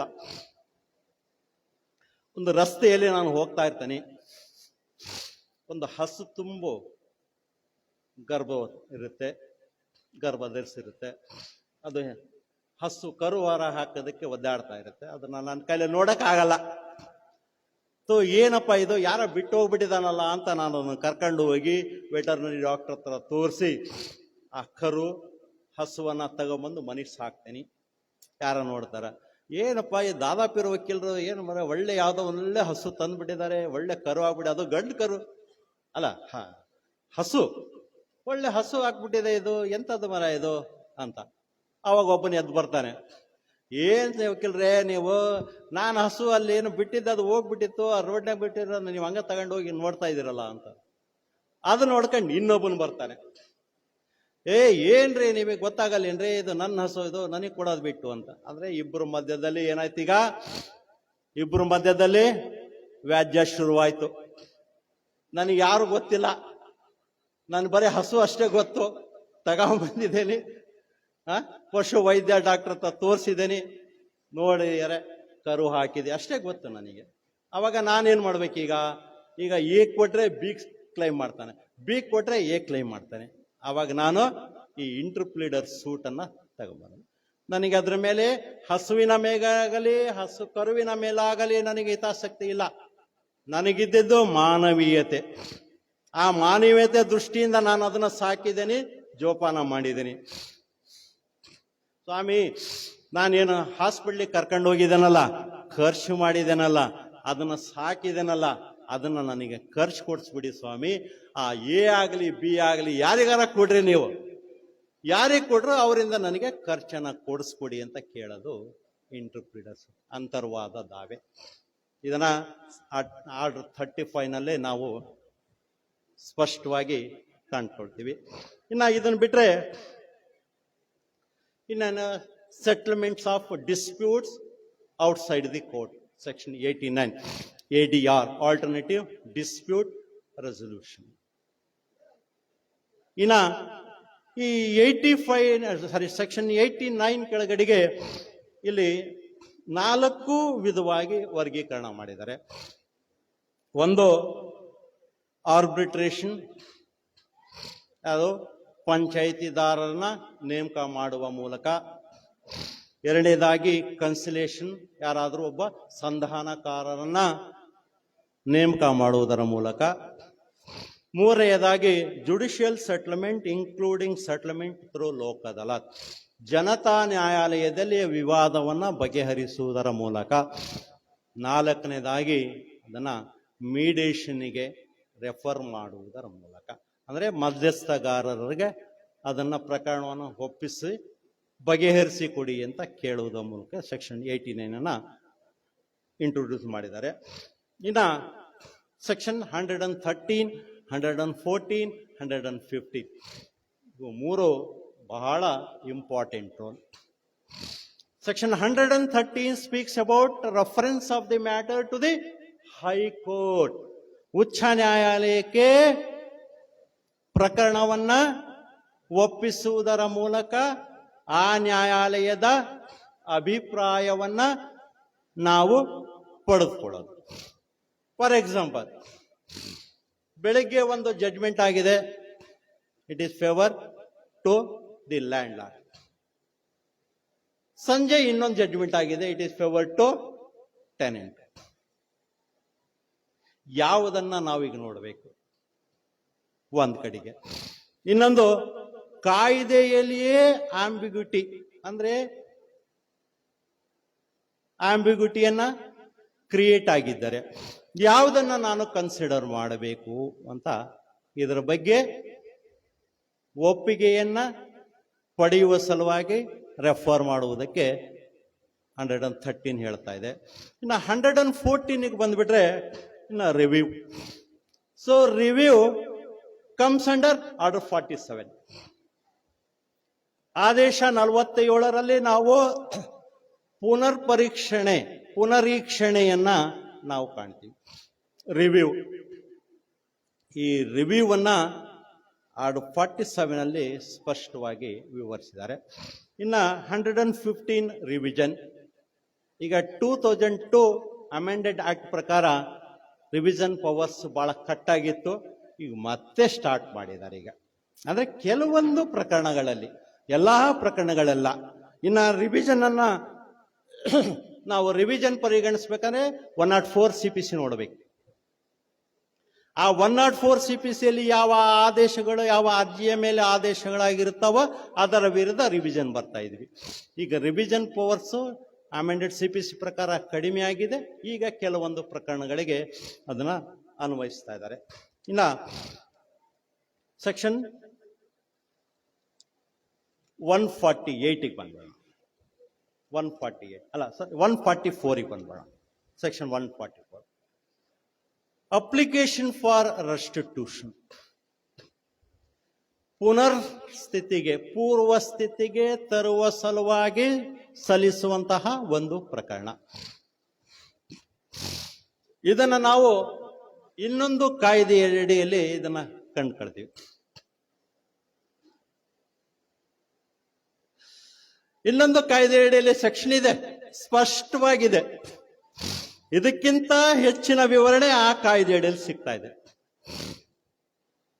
ಸ್ಪೆಸಿಫಿಕ್ ರಿಲೀಫ್ ಆಕ್ಟ್ ಸೆಕ್ಷನ್ 6 ಕಲಮು 6 ನಿರ್ದಿಷ್ಟ ಪರಿಹಾರ ಕಾಯ್ದೆಯ ಕಲಮು 6 ಅಡಿಯಲ್ಲಿ ನಾವು ಈ ಪೂರ್ವ ಸ್ಥಿತಿಯನ್ನೇ ಕೇಳುವಂತಹ ಅವಕಾಶ ಇದೆ. ಅಂದರೆ ಒಬ್ಬ ಬಾಡಿಗೆದಾರಿಕೆ ಹಕ್ಕು ನಿರಂತರವಾಗಿದೆ ಅನ್ನುವ ವಿಚಾರ ಗೊತ್ತಿದ್ದು ಸಹ ಮಾಲೀಕ ಆತನ ಗೈರಹಾಜರಿಯಲ್ಲಿ ಅದನ್ನ ದುರುಪಯೋಗ ಮಾಡಿಕೊಂಡು ಬಾಡಿಗೆದಾರರನ್ನ ಹೊರ ಹಾಕೋದು. ಆ ರೀತಿ ಹೊರ ಹಾಕಿರ್ತಕ್ಕಂತಹ ಬಾಡಿಗೆದಾರನಿಗೆ ನೀವು ಆತ ಹೇಗಿದ್ನಲ್ಲ ಅದೇ ರೀತಿಯಾಗಿಯೇ ಅವನಿಗೆ ಸವಲತ್ತನ್ನ ಮಾಡಿಕೊಡಿ ಅಂತ ಕೇಳೋದಕ್ಕೆ ಸೆಕ್ಷನ್ 6 ಹೇಳುತ್ತೆ. ಸೆಕ್ಷನ್ 6 ಅನ್ನ ನಾವು ಅಪ್ಲೈ ಮಾಡಬೇಕು ಅಂತ ಹೇಳಿದರೆ the tenant has to file the suit within 6 months from the date of disposition. ಅವನನ್ನ ಹೊರಗ ಯಾವಾಗ ಹಾಕಿದಾರೋ ಅಲ್ಲಿಂದ 6 ತಿಂಗಳ ಒಳಗಾಗಿ ಮಾತ್ರ ಅವನಿಗೆ ಪೂರ್ವಸ್ಥಿತಿ ಕೇಳುವಂತಹ ಹಕ್ಕು ಕೊಟ್ಟಿದೆ. ಅದು ಕಳ್ಕೊಂಡ ಮೇಲೆ ಅವನಿಗೆ ಬರಲ್ಲ ಅಂತ ಹೇಳಾಗಿಲ್ಲ, ಬರುತ್ತೆ. ಆದ್ರೆ ನಾನು ಅವನ ಬಾಡಿಗೆದಾರ ಅಂತ ಫಸ್ಟ್ ಡಿಕ್ಲೇರ್ ಮಾಡ್ರಿ ಅಂತ ಕೇಳ್ಕೋಬೇಕು. To declare that the plaintiff is the tenant and was in possession of the suicide property. ಅಲ್ಲಿ ಮತ್ತೆ ಲ್ಯಾಂಡ್ ಲಾರ್ಡ್ ಟೆನೆಂಟ್ ಡಿಸ್ಪ್ಯೂಟ್ ಬರುತ್ತೆ, ಕೋರ್ಟ್ ಫೀ ಕಟ್ಕೊಂಡ್ಬರ್ಬೇಕು. ಇಲ್ಲಿ 6 months ಒಳಗೆ ಬಂದ್ರೆ ಕೋರ್ಟ್ ಫೀ ಕಡಿಮೆ ಇದೆ. 6 ತಿಂಗಳು ಕಳ್ಕೊಂಡ್ರೆ ನಾನು ಬಾಡಿಗೆದಾರ, ಆತ ನನ್ನ ಮಾಲೀಕ ಅಂತ ರುಜುವಾತು ಪಡಿಸುವಂತಹ ಭಾರ ಹೆಚ್ಚಿನದಾಗಿ ಬಾಡಿಗೆದಾರನ ಮೇಲಿರುತ್ತೆ. ಇನ್ನ ಸೆಕ್ಷನ್ 148 ಅದು ಕಾಮನ್ ಆಗ್ಬಿಟ್ಟಿದೆ. ನಾವೀಗ ಡಿಫೆಂಡೆಂಟಿಗೆ ಹಾಜರಾದ ತಕ್ಷಣ ಸಿಗದೆ ನಮಗೆ ವೆಪನ್ 148 ಎಲ್ಲಿ ತನಕ 90 ದಿವಸ ಮೀರೋ ತನಕ. ಇನ್ನೇ ನಾನು ಹೇಳೋ ಅವಶ್ಯಕತೆ ಇಲ್ಲ. 148 so also 148A caveat simple ಆಗಿ it is nothing but the weapon used by the party to grant the interim order by the opposite party from the court. ಹೌದಾ? ಒಬ್ಬ ವ್ಯಕ್ತಿ ಇನ್ನೊಬ್ಬ ವ್ಯಕ್ತಿ ನ್ಯಾಯಾಲಯಕ್ಕೆ ಸಂಪರ್ಕಿಸುವಂತಹ ವ್ಯಕ್ತಿ ಮಧ್ಯಂತರವಾಗಿ ಯಾವುದೇ ರೀತಿಯಿಂದ ಆಜ್ಞೆಯನ್ನ ಪಡೆಯದ ಹಾಗೆ ತಡೆಯುವುದು. ಅದಕ್ಕೆ ನಾವು ಎಚ್ಚರಿಕೆ ಪತ್ರ ಅಂತ ಕರಿತೀವಿ. ಅದಕ್ಕೆ ಕನ್ನಡದಲ್ಲಿ ಎಚ್ಚರಿಕೆ ಪತ್ರ ಅಂತ ಕರಿತೀವಿ. ಅಂದ್ರೆ ಕೇಸ್ ಹಾಕುವವನಿಗೆ ಎಚ್ಚರಿಕೆಯಪ್ಪ, ನಾನು ಕೇವೇಟ್ ಹಾಕಿಬಿಟ್ಟಿದ್ದೀನಿ ಅಂತ. ಇನ್ನ 151 CPC ಇನ್ಹೆರೆಂಟ್ ಪವರ್ಸ್. ಈ ಸಿವಿಲ್ ಪ್ರಕ್ರಿಯಾ ಸಮಿತಿಯಲ್ಲಿ ಯಾವ ಕಲಮುಗಳಲ್ಲಿ ನಿಮಗೆ ಪರಿಹಾರ ಪಡೆದುಕೊಳ್ಳಲು ಹೇಳಿಲ್ಲವೋ ಅಂತಹ ಪರಿಹಾರವನ್ನ ನೀವು ಈ ಇನ್ಹೆರೆಂಟ್ ಪವರ್ಸ್ ಅಂತರ್ನಿಹಿತ ಅಧಿಕಾರವನ್ನ ಉಪಯೋಗಿಸಿ ಅದನ್ನ ಮಾಡಿ ಅಂತ. ಇದು ನೀವು ಹಳೆ ಮುಲ್ಲಾ ಪುಸ್ತಕ ಓದ್ಬಿಟ್ರೆ ಹೆಚ್ಚು ಕಡಿಮೆ ಒಂದು 200-250 ಪ್ರಕರಣಗಳನ್ನ inherent powers when exercised, when may not exercised ಸ್ಪಷ್ಟವಾಗಿ ಹೇಳ್ಬಿಟ್ಟಿದ್ದಾರೆ. ಅಂದ್ರೆ ಈ ಸೆಕ್ಷನ್ 151 CPCಗೆ ವೈಡ್ ಪವರ್ಸ್ ಇದೆ, ಬಹಳಷ್ಟು ಅದಕ್ಕೆ ಅಧಿಕಾರವನ್ನು ಕೊಟ್ಟಿದ್ದಾರೆ ಜಡ್ಜಿಗೆ, ನ್ಯಾಯಾಧೀಶರಿಗೆ. ಇನ್ನು 152 is applicable to the cases which passed the decree by the court. ಅಂದ್ರೆ ತೀರ್ಪು ನೀಡಿದಾಗ ತೀರ್ಪಿನಲ್ಲಿ ಯಾವುದಾದ್ರೂ ಕೈ ತಪ್ಪಿನಿಂದ ಬಿಟ್ಟಿದ್ದಾಗ ಕೆಲವು ಅಂಶಗಳನ್ನ ಡಿಕ್ರಿಯಲ್ಲಿ ಬರೆಯುವಾಗ ತಪ್ಪುಗಳಾಗಿದ್ದರೆ ಅದನ್ನ ಸರಿಪಡಿಸುವ ಸಲುವಾಗಿ ನಾವು ಸಲ್ಲಿಸುವಂತಹ ಒಂದು ಅರ್ಜಿ 152 ಅಡಿಯಲ್ಲಿ 152 ಅಡಿಯಲ್ಲಿ see there is no any limitation fixed under section 152 CPC. ಇಷ್ಟೇ ದಿವಸದೊಳಗಾಗಿ ಹಾಕಬೇಕು ಅಂತ ಎಲ್ಲಿಯೂ 152ರಲ್ಲಿ ವಿವರಿಸಿಲ್ಲ. ಈವನ್ ಡಿಸ್ಪೋಸ್ಡ್ ಆಗಿ ವರ್ಷ ಕಳೆದಿರ್ತಕ್ಕಂತಹ ದಾವಿಯಲ್ಲಿಯೂ ಸಹ ನಾವು ತಿದ್ದುಪಡಿಯನ್ನ ಕೇಳೋದಕ್ಕೆ ಅವಕಾಶ ಮಾಡಿಕೊಟ್ಟಿದೆ ಕಲಬು 152ರಲ್ಲಿ. ಇನ್ನ ನೇರವಾಗಿ ನಾವು ಆದೇಶಗಳಿಗೆ ಬಂದ್ಬಿಡೋಣ, ಆರ್ಡರ್ಸಿ ಬಂದ್ಬಿಡೋಣ. Order 1 rule 8. Order 1 rule 8. Order 1 Rule 8 is applicable to the cases instituted by representatives. Representative suit ಅಂತ ಕರಿತೀವಿ. Representative suit ಅಂತ ಕರಿತೀವಿ. ಅಂದ್ರೆ ಒಬ್ಬ ವ್ಯಕ್ತಿ ಸಾರ್ವಜನಿಕ ಸಂಪತ್ತಿನ ಮೇಲೆ ಹಿತಾಸಕ್ತಿಯನ್ನ ಹೊಂದಿದ್ದಾಗ ಆ ವ್ಯಕ್ತಿಯು ಕೆಲವು ವ್ಯಕ್ತಿಗಳೊಂದಿಗೆ ಸೇರಿ ಆ ಸಾರ್ವಜನಿಕ ಸ್ವತ್ತು ಯಾವುದೇ ರೀತಿಯಿಂದ ಪೋಲಾಗದಂತೆ ತಡೆಯುವ ಸಲುವಾಗಿ ಹೂಡುವಂತಹ ಒಂದು ದಾವೆ. ಆ ದಾವೆ ಹೂಡಲು ಅನುಮತಿ ಪಡೆದುಕೊಳ್ಳಬೇಕು. ಆ ಅನುಮತಿ ಪಡೆದುಕೊಳ್ಳಬೇಕಂತ ಹೇಳಿದ್ರೆ order 1 rule 8 is mandatory. You see, without to leave from the court under Order 1 Rule 8 CPC, this suit is not maintainable. ಯಾವುದೇ ಕಾರಣಕ್ಕೂ ದಾವೆ ಊರ್ಜಿತವಾಗಲ್ಲ. ಹಾಗಾಗಿ Order 1 Rule 8 is mandatory in the suit filed in representative capacity. ಇನ್ನ Rule 9, misjoinder and non-joinder. ತಪ್ಪು ಸೇರ್ಪಡೆಯಿಂದ ಅಥವಾ ಅಸೇರ್ಪಡೆಯಿಂದ ದಾವೆ ಹೂಡಿದ್ದರೆ ಅದನ್ನ ಸ್ವಾಮಿ ಇದು ಮಿಸ್ಜಾಯಿಂಡರ್ ಆಗಿದೆ, ಇವನನ್ನ ಬಿಡ್ರಿ, ಇವನಿಗೆ ಸೇರ್ಸ್ಬೇಕಿತ್ತು ಸೇರ್ಸಿಲ್ಲ,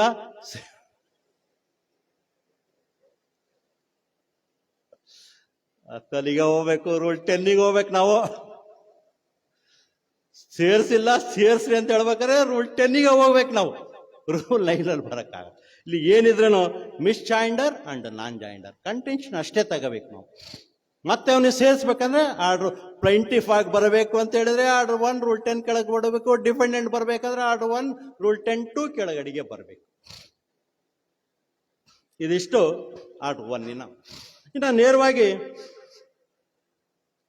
order 2 rule 2 bar to claim.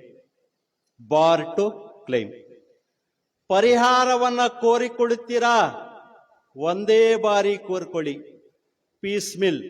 ಈಗ ನಾನು ಇಂಜೆಕ್ಷನ್ ತಗೊಳ್ತೇನೆ, ಆಮೇಲೆ ಡಿಕ್ಲರೇಷನ್ ಕೇಳ್ತೇನೆ, ಇಲ್ಲ ಈಗ ಇಂಜೆಕ್ಷನ್ ತಗೊಳ್ತೇನೆ, ಆಮೇಲೆ ಸ್ಪೆಸಿಫಿಕ್ ಪರ್ಫಾರ್ಮೆನ್ಸ್ ಆಫ್ ಕಾಂಟ್ರಾಕ್ಟ್ ತಗೊಳ್ತೇನೆ. That is not permissible under law. ಏನ್ ಕೇಳ್ತೀಯ ಎಲ್ಲ ಪರಿಹಾರಗಳನ್ನು ಕೇಳ. ಪೀಸ್ ಮಿಲ್ಲಿಗೆ ಅವಕಾಶ ಇಲ್ಲ. ಇದನ್ನ ನಾವು ಇನ್ನೊಂದು ಪ್ರಾವಿಷನ್ ಅಲ್ಲಿ ನೋಡ್ತೀವಿ, ಇನ್ನೊಂದು ಕಾಯ್ದೆಯಲ್ಲಿ ನೋಡ್ತೀವಿ. ಇದು ಆರ್ಡರ್ 2 ರೂಲ್ 2 ಇನ್ನೊಂದು ಕಾಯ್ದೆಯಲ್ಲಿ ನೋಡ್ತೀವಿ. ಇನ್ನೊಂದು ಕಾಯ್ದೆಯ ಉಪಬಂಧಗಳ ಅಡಿಯಲ್ಲಿ ನೋಡ್ತೀವಿ. Specific relief act section 41H ಕೆಳಗಿಡಿಗೆ when efficacious remedy is available to the party, he has to seek for that relief. ನಾನು ಈಗ ಇಂಜೆಕ್ಷನ್ ತಗೊಳ್ತೇನೆ, ಆಮೇಲೆ ಸ್ಪೆಸಿಫಿಕ್ ಪರ್ಫಾರ್ಮೆನ್ಸ್ ಕೇಳ್ತೇನೆ. That is not permissible under ಲಾ. ಇದ್ರ ಮೇಲೆ ಪ್ರಕರಣಗಳು ಸಾಕಷ್ಟು ವಜಾಗ ಹೋಗ್ಬಿಟ್ಟಿದ್ದಾವೆ. ಸಾಕಷ್ಟು ಪ್ರಕರಣಗಳು ವಜಾಗಿದ್ದಾವೆ. ಇನ್ನ ಆರ್ಡರ್ 6ಗೆ ಬಂದ್ಬೇಡ. Order 6 rule 2. Order 6 rule 2 pleading to state material facts and not evidence. ಸಂಗತಿಗಳನ್ನ ಒಳಗೊಂಡಿರಬೇಕು. ವಾದಪತ್ರ ಸಂಗತಿಗಳನ್ನ ಒಳಗೊಂಡಿರಬೇಕೇ ಹೊರತು ಸಾಕ್ಷ್ಯವನ್ನ ಅಲ್ಲ. ಅಂದ್ರೆ see as per Order 6 Rule 2 CPC, the person who offers to the court or the person whose against the case is filed, he has to state all the facts in his pleadings. ತನ್ನ ವಾದ ಮತ್ತು ಪ್ರತಿವಾದ ಪತ್ರದಲ್ಲಿ ಎಲ್ಲಾ ಸಂಗತಿಗಳನ್ನ ಹೇಳಿರಬೇಕು. ಹೇಳದೇ ಇದ್ದರೆ ಅವನಿಗೆ ಸಾಕ್ಷ್ಯ ವಿಚಾರಣೆ ಕಾಲದಲ್ಲಿ ಪ್ರಶ್ನೆಗಳನ್ನ ಕೇಳುವುದಕ್ಕೆ ಆಸ್ಪದವಿಲ್ಲ. Order 6 Rule 2 CPC. In absence of pleadings, no evidence which beyond the pleadings. ಸಾಕಷ್ಟು ನಮ್ಮ ಕರ್ನಾಟಕ ಹೈಕೋರ್ಟಿನ ಜಡ್ಜ್ಮೆಂಟ್ ಇದೆ. One of the judgment is reported in 1996 Part 3 Civil Law Judgment, page number 306, beyond the pleadings. ಮತ್ತೆ ಇನ್ನೊಂದು ಆಂಧ್ರ ಪ್ರದೇಶ್ ಹೈಕೋರ್ಟಿನ ಒಂದು ಪ್ರಕರಣ ಇದೆ, AIR 1997 AP, ಪೇಜ್ ನಂಬರ್ 58 ಇರಬೇಕು. ಅದರಲ್ಲಿ that decision is popularly called as a tailor made decision. ಯಾಕೆ tailor made decision ಅಂತ ಕರೀತಾರೆ ಅಂದ್ರೆ, ಒಂದು ಶರ್ಟ್ ಅನ್ನ ನಾವು ಟೈಲರ್ ಹತ್ರ ಹೋಗಿ ಒಂದು ಬಟ್ಟೆ ಕೊಟ್ಟು ಇದನ್ನ ಶರ್ಟ್ ಹೊಲಿಯಪ್ಪ ಅಂತ ಹೇಳಿದಾಗ ಅವನು ಅಳತೆ ತಗೊಳ್ತಾನೆ. ನಾನು ಕಕ್ಷಿದಾರ, ಅಳತೆ ತಗೊಳ್ಳೋನು ವಕೀಲರು. ಅಳತೆಗೆ ತಕ್ಕಂತೆ ಶರ್ಟ್ ಹೊಲ್ದ್ರೆ ಹಾಕೊಳ್ಳೋದಕ್ಕೆ ಚೆನ್ನಾಗಿರುತ್ತೆ, ಅಳತೆ ಮೀರಿ ಹೊಲ್ದ್ರೆ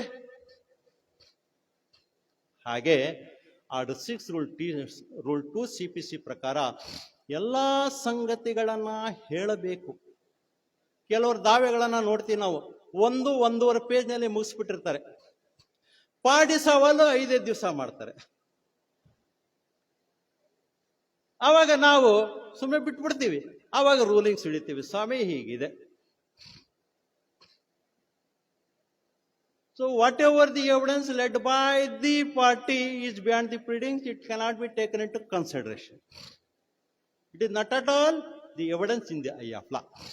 So ಇನ್ನ ರೂಲ್ 5 ಕೆಳಗಡೆಗೆ ಬೆಟರ್ ಪರ್ಟಿಕ್ಯುಲರ್ಸ್ ಅಂತ ಕರಿತೀವಿ. ಬೆಟರ್ ಪರ್ಟಿಕ್ಯುಲರ್ಸ್ ಅಂತ ಹೇಳಿದ್ರೆ, ನಾನು ದೊಡ್ಡದಾಗಿ ಕೊಚ್ಕೊಂಡು ಪ್ಲೈಂಟ್ನಾಗ ಬರೆದು ಬಿಡ್ತೇನೆ, ನನಗೆ ಇಂತಿಂತ ದಾಖಲೆಗಳ ಮುಖಾಂತರ ನನಗೆ ಹಕ್ಕು ಹೊಡೆತನ ಬಂದು ಬಿಡ್ತು, ನನ್ನ ಮಾಲೀಕನಿಗೆ ನನಗೆ ಮಾರಾಟ ಮಾಡಿರೋ ವ್ಯಕ್ತಿಗೆ ಅವನು 1923 ಒಂದು ಖರೀದಿ ಪ್ರಕಾರ ತಗೊಂಡಿದ್ದ, ನನ್ನ ಪತ್ರ ಇಲ್ಲ, ಹೇಳ್ಬಿಟ್ಟಿದ್ದೀನಿ, 23 ದಾಖಲೆ ರೆಫರ್ ಮಾಡ್ಬಿಟ್ಟಿದ್ದೀನಿ. ಅವನ್ ಕೇಳೋದು, ಹಾಜರು ಮಾಡ್ಯಪ್ಪ ಬೆಟರ್ ಪರ್ಟಿಕ್ಯುಲರ್ಸು ಅಂತ ಕೇಳ್ಕೊಳ್ಳೋದು. ರೂಲ್ 5 ಕೆಳಗಡೆ. ಇನ್ನು rule 15 is very very relevant. Verification ಇಲ್ಲದೆ ಇದ್ದರೆ, ಸತ್ಯಾಪನೆ ಇಲ್ಲದೆ ಇದ್ದರೆ ಆ ಪ್ರಕರಣ ಕಾನೂನಿನಲ್ಲಿ ಮಾನ್ಯತೆ ಪಡೆಯುವುದಿಲ್ಲ. So whether it is curable defect or incurable defect, whether it is curable defect or incurable defect. According to so many authors, it is curable defect. ಮತ್ತೊಂದು ಅಪ್ಲಿಕೇಶನ್ ಹಾಕೊಂಡು, ಸ್ವಾಮಿ ಏನೋ ಒಂದು ತಪ್ಪಿನಿಂದ ನಾನು ಸತ್ಯಾಪನೆ ಮಾಡಲಿಲ್ಲ ಸ್ವಾಮಿ, ಈಗ ಸತ್ಯಾಪನ ಮಾಡೋದಕ್ಕೆ ಅವಕಾಶ ಮಾಡಿಕೊಡಿ ಅಂತ ರೂಲ್ 15 ಕೆಳಗಡೆಗೆ ಅವಕಾಶ ಇದೆ. ಸೊ ಹಾಗಾಗಿ ರೂಲ್ 15 ಅನ್ನ ನಾವು ವೆರಿಫಿಕೇಶನ್ ಫಾಲೋ ಮಾಡಲೇಬೇಕು. ಇನ್ನ ನೇರವಾಗಿ ರೂಲ್ 16 ಬೇಡ, ರೂಲ್ 70ಗೆ ಹೋಗ್ಬಿಡೋಣ. ರೂಲ್ 16ಗೆ ಸ್ಟ್ರೈಕ್ ಆಫ್ ಬೇಕಾಗಲ್ಲ. Rule 17 amendment to pleadings. Amendment of pleadings, ವಾದ ಪತ್ರಗಳಿಗೆ ಪ್ರತಿವಾದ ಪತ್ರಕ್ಕೆ ತಿದ್ದುಪಡಿಯನ್ನ ಕೋರುವುದಕ್ಕೆ ಆದೇಶ 6 ನಿಯಮ 17 ಅವಕಾಶ ಮಾಡಿಕೊಟ್ಟಿದ್ದಾರೆ. ಈಗ ತಿದ್ದುಪಡಿ ಕಾಯ್ದೆ 1999 ಜಾರಿಗೆ ಬಂದಿದ್ದು 2002ರಲ್ಲಿ. ಆ ತಿದ್ದುಪಡಿ ಕಾಯ್ದೆಯ ಪ್ರಕಾರ ಅಧಿವಿಚಾರಣೆ ಆರಂಭಗೊಂಡ ನಂತರ ಯಾವುದೇ ತಿದ್ದುಪಡಿಯನ್ನ ಕೋರುವ ಹಾಗಿಲ್ಲ. ಅಲ್ಲಿ the word used by the legislature shall.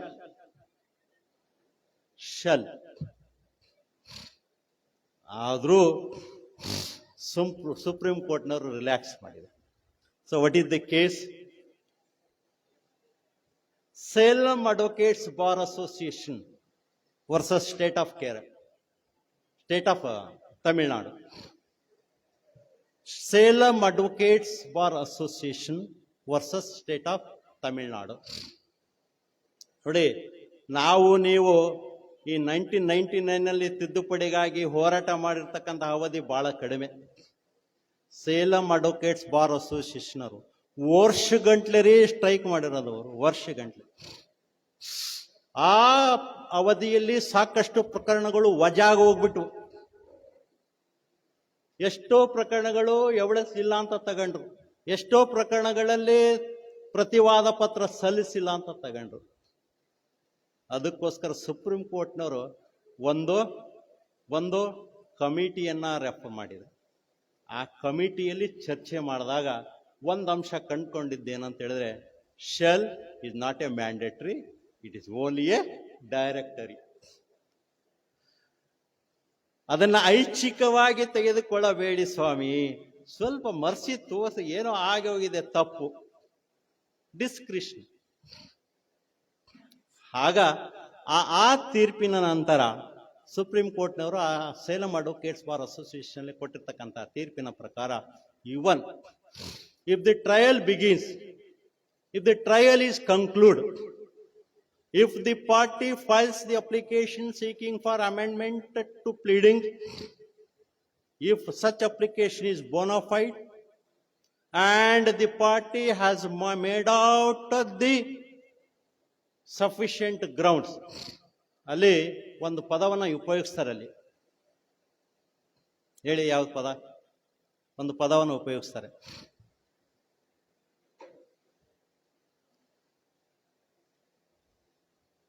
ಬಹಳಷ್ಟು ಜಾಗ್ರತೆಯನ್ನ ನಾನು ವಹಿಸಿದ್ದಾಗಿಯೂ ಸಹ ಕೈ ತಪ್ಪಿನಿಂದ ನಾನು ತಿದ್ದುಪಡಿಯನ್ನ ಅದನ್ನು ಗಮನಕ್ಕೆ ಹಾಕಕ್ಕಾಗಲಿಲ್ಲ, ಹಾಗಾಗಿ ತಿದ್ದುಪಡಿ ಕೇಳಿ ಅಂತ. ಸೊ ಇಂತಹ ಸಂದರ್ಭದಲ್ಲಿ subject to limitation of the claim. For example, ನಾನು ಸೂಟ್ ಫಾರ್ ಇಂಜಂಕ್ಷನ್ ಆಗ್ತೇನೆ, ವಿತ್ ಇನ್ 3 years ಒಳಗೆ ನಾನು ಡಿಕ್ಲರೇಷನ್ ಕೇಳಬೇಕಿತ್ತು. ಯಾಕಂದ್ರೆ ಅಲ್ಲಿ ಡಿಲೇ ಮಾಡಿದ್ದಾನೆ ಡಿಫೆಂಡೆಂಟ್. 3 ವರ್ಷದೊಳಗೆ ನಾನು ಹಾಕಬೇಕು. Article 113 of limitation act. ನಾನು ಹಾಕಲ್ಲ, 4 ವರ್ಷ ಆದಮೇಲೆ ಹಾಕ್ತೇನೆ ನಾನು. Whether such type of declaration sought by the plaintiff is sustainable, is maintainable. ಅದಕ್ಕೆ ಸಬ್ಜೆಕ್ಟ್ ಟು ಲಿಮಿಟೇಷನ್ ಆ ಪದವನ್ನ ಸಾಕಷ್ಟು ತೀರ್ಪುಗಳಲ್ಲಿ ಉಚ್ಚರಿಸಿದ್ದಾರೆ, ಸಬ್ಜೆಕ್ಟ್ ಟು ಲಿಮಿಟೇಷನ್ಸ್ ಅಂತ. ಇನ್ನ 14 days ಇದೆ, ಟೈಮ್ ಬಿಡಪ್ಪ, ಆರಾಮ ಮಾಡೋಣ ಅಂತೆ. ಜೂನಿಯರ್ಗಳು ಬಂದು, ಸರ್ ಅಮೆಂಡ್ಮೆಂಟ್ ಮಾಡ್ಬೇಕು ಸರ್, ಮಾಡೋಣಂತ ಬಿಡಮ್ಮ, ಮಾಡೋಣಂತ ಬಿಡಪ್ಪ ಅಂತ ಹೇಳ್ತಾ ಬಂದ್ಬಿಡ್ತೀವಿ. ಮರ್ತು ಹೋಗ್ಬಿಡ್ತದೆ. 14 ದಿವಸ ಕಳೆದು ಬಿಟ್ವಿ. Whether the party who sought for the amendment is entitled for the relief of making amendment. 14 ದಿವಸ ಕಳ್ಕೊಂಡ್ಬಿಟ್ಟಿದ್ದೀವಿ, 15 ದಿವಸ ಕಳೆದು ಬಿಟ್ಟಿವಿ. ಈಗ ನ್ಯಾಯಾಲಯವು ನಾನು ಸಲ್ಲಿಸಿರುವಂತಹ ಮಧ್ಯಂತರ ಅರ್ಜಿಯನ್ನ ಪುರಸ್ಕರಿಸಿರೋದನ್ನ ನಾನು ಈಗ ಅಲೋ ಮಾಡ್ಲಿಕ್ಕೆ ಸರಿ, ಆ ಪ್ರಕಾರ ನಾನು ತಿದ್ದುಪಡಿಯನ್ನ ಮಾಡೋದಕ್ಕೆ ಅವಕಾಶ ಇದೆಯಾ?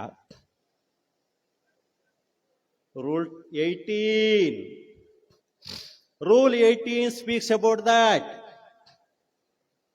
ಅದಕ್ಕೋಸ್ಕರ ನಿಯಮ 18 ಇಂಟ್ರೊಡ್ಯೂಸ್ ಮಾಡಿದ್ದಾರೆ. ನಾನು ನೇರವಾಗಿ ಆರ್ಡರ್ 7 ಬಂದ್ಬಿಡೋಣ.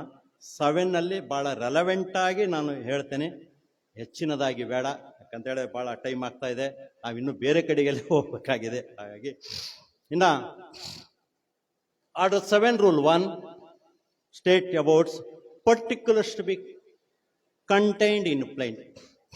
ಅಂದ್ರೆ ವಾದ ಪತ್ರದಲ್ಲಿ ಇರುವಂತಹ ಒಳಾಂಶಗಳು ಅಂದ್ರೆ name of the court, name of the plaintiff, his father name, his age, his occupation, where he is residing. Name of the defendant, name of his father, his age, his occupation and residence.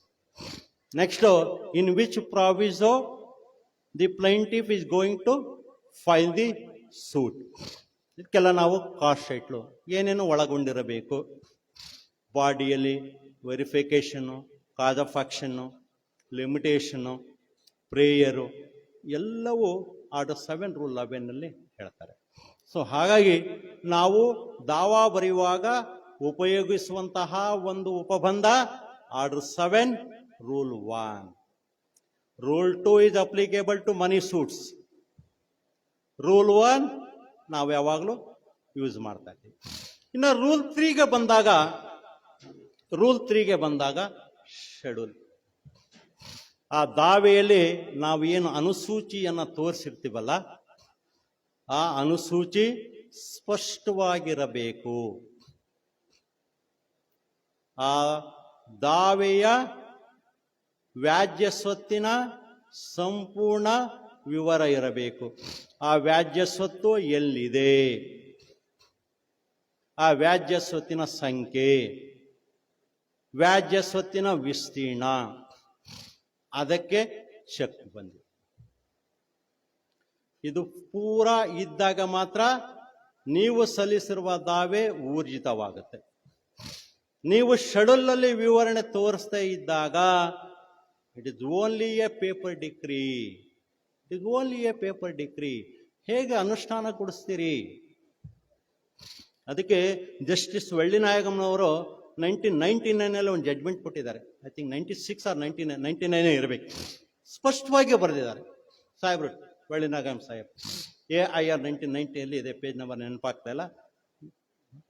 ಅದರಲ್ಲಿ ಸ್ಪಷ್ಟವಾಗಿ ಹೇಳ್ತಾರೆ, in absence of the description about the scheduled property it is not possible to execute it.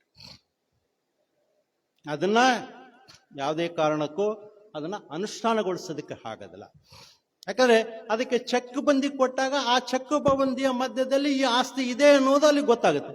ನೀವು check ಬಂದಿನೇ ಕೊಟ್ಟದೇ ಇದ್ದಾಗ, ಆಸ್ತಿ ಸಂಖ್ಯೆನೇ ಕೊಡದೇ ಇದ್ದಾಗ ಬರೀ ವಿಸ್ತೀರ್ಣ ಅಷ್ಟೇ ಹೇಳಿದ್ದಾರೆ, ಅದು ಹೇಗೆ? ಅದು ಆರ್ಡರ್ 7 ರೂಲ್ 3. ಹೀಗೆ ನಾವು ವಾದ ಪತ್ರವನ್ನು ತಯಾರಿಸುವಾಗ ಆರ್ಡರ್ 7 ರೂಲ್ 1, ಆರ್ಡರ್ 7 ರೂಲ್ 3 ಇದನ್ನು ಸ್ಪೆಸಿಫಿಕ್ ಆಗಿ ಫಾಲೋ ಮಾಡಲೇಬೇಕು.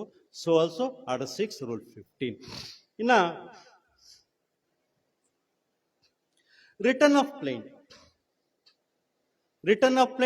Rejection of plaint. Return of plaint, what is the meaning of return of plaint? ವಾದ ಪತ್ರವನ್ನು ಹಿಂದಿರುಗಿಸುವುದು. ವಾದ ಪತ್ರವನ್ನು ಹಿಂತಿರುಗಿಸುವುದು ಅಂತ ಹೇಳಿದರೆ ಅದು 2 ಕಾರಣ. ಒಂದು ಆ ನ್ಯಾಯಾಲಯದ ಅಧಿಕಾರ ವ್ಯಾಪ್ತಿ ಮೀರಿದ್ದರೆ, ಇನ್ನೊಂದು ಆ ನ್ಯಾಯಾಲಯ ಆ ದಾವೆಯನ್ನ ಎತ್ತಿ ಇಡುವಂತಹ ಅಧಿಕಾರ ವ್ಯಾಪ್ತಿ ಇಲ್ಲದೇ ಇದ್ದಾಗ. ಅಂದ್ರೆ ಫಾರ್ ಎಕ್ಸಾಂಪಲ್, ಇಲ್ಲಿ ತನಕ ಜೂನಿಯರ್ ಡಿವಿಷನ್ಗೆ 5 ಲಕ್ಷ ರೂಪಾಯಿ ತನಕ ಇದೆ. ಸೊ ನಾನು ಸಲ್ಲಿಸಿರ್ತಕ್ಕಂಥ ಪ್ರಾಪರ್ಟಿ ವ್ಯಾಲ್ಯೂಷನ್ 6 ಲಕ್ಷ ರೂಪಾಯಿ ಇದೆ. 6 ಲಕ್ಷ ರೂಪಾಯಿ ಮೌಲ್ಯದ ಪ್ರಕರಣವನ್ನ ಎತ್ತಿ ಹಿಡಿಯುವ ಅಧಿಕಾರ ವ್ಯಾಪ್ತಿ ಜೂನಿಯರ್ ಡಿವಿಷನ್ ಕೋರ್ಟಿಗಿಲ್ಲ. ಸೊ ಹಾಗಾಗಿ ಅದು ದಾವೆಯನ್ನ ರಿಜೆಕ್ಟ್ ಮಾಡ್ಲಿಕ್ಕೆ ಬರಲ್ಲ. ಅವರು ಏನಿದ್ರು ಆ ದಾವೆಯನ್ನ ರಿಟರ್ನೇ ಮಾಡಬೇಕು. Return it to present to the proper court. ಸಕ್ಷಮ ಅಧಿಕಾರ ವ್ಯಾಪ್ತಿಯುಳ್ಳ ನ್ಯಾಯಾಲಯಕ್ಕೆ ಈ ವಾದ ಪತ್ರವನ್ನು ಸಲ್ಲಿಸಿ ಅಂತ ಡೈರೆಕ್ಷನ್ ಕೊಡೋದು ಆರ್ಡರ್ 10A ಕೆಳಗಡೆಗೆ. ಇನ್ನ order 7 rule 11 A2 F. Normally ನಾವು order 7 rule 11 order 7 rule D ಅನ್ನ ನಾವು ಹೆಚ್ಚಾಗಿ ಉಪಯೋಗಿಸ್ತೀವಿ. ಏನು, ಒಂದು ವ್ಯಾಜ್ಯ ಕಾರಣ ಇಲ್ಲದೆ ವ್ಯಾಜ್ಯ ಕಾರಣವನ್ನ ಹೇಳದೆ ಸಲ್ಲಿಸಿರುವ ದಾವೆ ವಜಾಗೊಳ್ಳಿಕ್ಕೆ ಅರ್ಹ ಇದೆ. ಎರಡನೆಯದಾಗಿ ನ್ಯಾಯಾಲಯ ಶುಲ್ಕವನ್ನು ಕಟ್ಟದೆ ಸಲ್ಲಿಸಿದ್ದ ದಾವೆಯಾಗಿದ್ದರೆ. ಇನ್ನೊಂದು, ದಾವೆಯನ್ನ 2002ರ ತಿದ್ದುಪಡಿ ಕಾಯ್ದೆಯ ಪ್ರಕಾರ ಅದನ್ನ ದ್ವಿಪ್ರತಿಯಲ್ಲಿ ಹಾಕಬೇಕು. ದ್ವಿಪ್ರತಿಯಲ್ಲಿ ಹಾಕದೆ ಕೇವಲ ನಾನು ಒಂದೇ ಸೆಟ್ಟಿನಲ್ಲಿ ಹಾಕಿದ್ದಾರೆ. ಆಮೇಲೆ ಡಿ ಪ್ರಕಾರ ಕಾನೂನು ಪ್ರತಿಷೇಧಿತಗೊಳಿಸಿದಂತಹ ಕಾಯ್ದೆ ಅಡಿಯಲ್ಲಿ ನಾನು ದಾವೆಯನ್ನು ಸಲ್ಲಿಸಿದ್ದಾರೆ. ಸೊ ಆರ್ಡರ್ 7 A2D ಪ್ರಕಾರ ದಾವೆಯನ್ನು ನಾವು ಇದನ್ನು ವಜಾ ಮಾಡಿ ಅಂತ ಕೇಳ್ಕೊಳ್ಳೋದಕ್ಕೆ ಅವಕಾಶ ಇದೆ. ಸೊ ಆರ್ಡರ್ 7 ರೂಲ್ 11A ಆಗಲಿ, ಆರ್ಡರ್ 7 ರೂಲ್ 11D ಆಗಲಿ, ಇಲ್ಲಿ whether the defendant can use it as a weapon. Yes, ಆದರೆ ನ್ಯಾಯಾಲಯ ವಾದ ಪತ್ರವನ್ನು ತಿರಸ್ಕರಿಸುವಾಗ ಕೇವಲ ವಾದ ಪತ್ರದಲ್ಲಿ ಬರೆಯಿಸಿರುವ ಅಂಶಗಳ ಕಡೆಗೆ ನೋಡಬೇಕೇ ಹೊರತು ಪ್ರತಿವಾದಿ ಯಾವ ನಿಲುವನ್ನ ತೆಗೆದುಕೊಂಡಿದ್ದಾನೆ ಅನ್ನುವುದು ಅಲ್ಲ. ಈಗ for example, the suit is barred by limitation ಅಂತ ನಾನು ಕಂಟೆನ್ಷನ್ ತಗೊಂಡಿದ್ದೇನೆ. 1992ನೇ ಇಸ್ವಿಯಲ್ಲಿ ತಂದೆ ಮತ್ತು ಗಂಡು ಮಕ್ಕಳ ಮಧ್ಯದಲ್ಲಿ ಪಾಲು ವಿಭಾಗ ನಡೆದು ಹೋಗ್ಬಿಟ್ಟಿದೆ. ಆ ಪ್ರಕಾರ ಕಾರ್ಯಗತ ಆಗೋಗ್ಬಿಟ್ಟಿದೆ ಪಾಲು ವಿಭಾಗ ಪತ್ರ ಪ್ರಕಾರ. ಆ ಪಾಲು ವಿಭಾಗದ ಪಕ್ಷಗಾರರು ತಮ್ಮ ತಮ್ಮ ಹಿಸ್ಸೆಗೆ ಬಂದಿರುವ ಸ್ವತ್ತುಗಳನ್ನ ಮಾರಾಟ ಮಾಡಿಬಿಟ್ಟಿದ್ದಾರೆ. ಆ ಖರೀದಿಗೆ ತಗೊಂಡವರು ಅವರು ನಂತರದಲ್ಲಿ ಮಾರಾಟ ಹೋಗ್ಬಿಟ್ಟಿದೆ. So the daughter filed the suit against the father and also the brothers, seeking for partition, stating that the partition is effected between my father and his sons in the year 1990.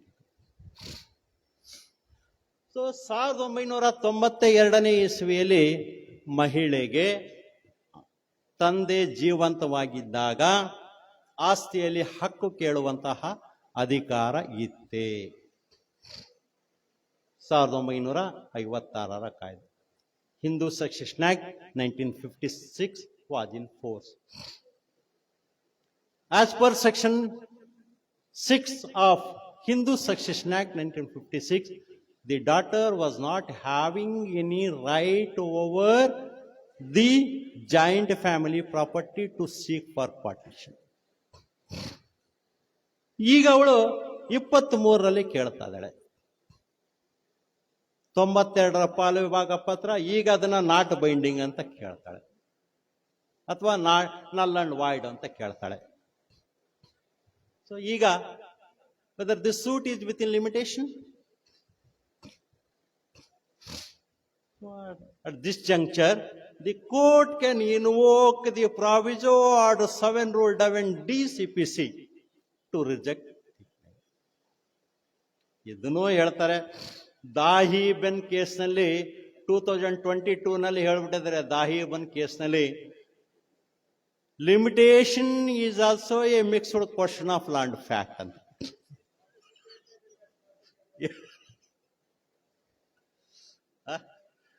So ಈಗ ಇಷ್ಟಕ್ಕೆ ಬಂದ್ವಿ.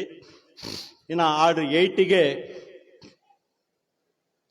Rule 1 specifically states about filing of the return statement by the defendant when he received the summons from the court 19 days from the date of receipt of the summons.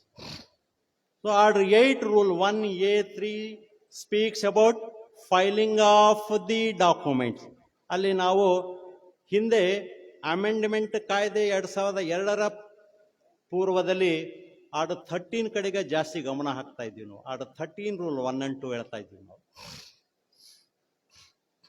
ಆ 2002 ಕಾಯ್ದೆ ಪ್ರಕಾರ ಅಲ್ಲಿ Order 7, Rule 14(3) given powers to the plaintiff to produce the document. Order 8, Rule 1A(3) give powers to the defendant to file or produce the document.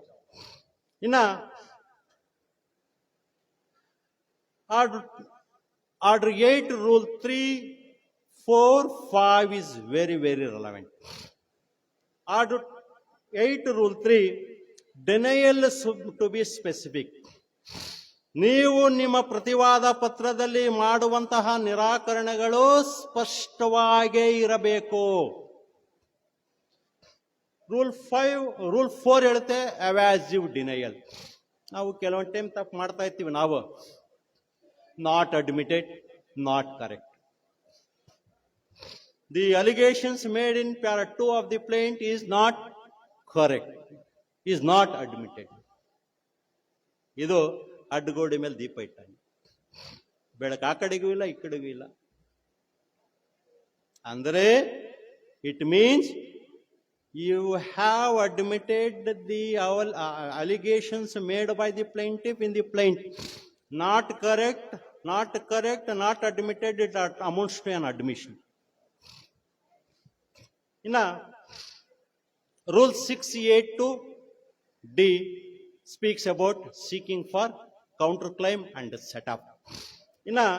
Rule 9 ಗೆ ಬಂದ್ಬಿಡೋಣ. ಇದು ಬಹಳ important. ಇದು rule 9, subsequent pleadings.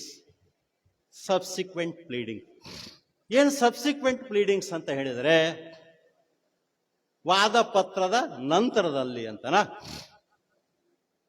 It means if the defendant raised the new plea in the written statement,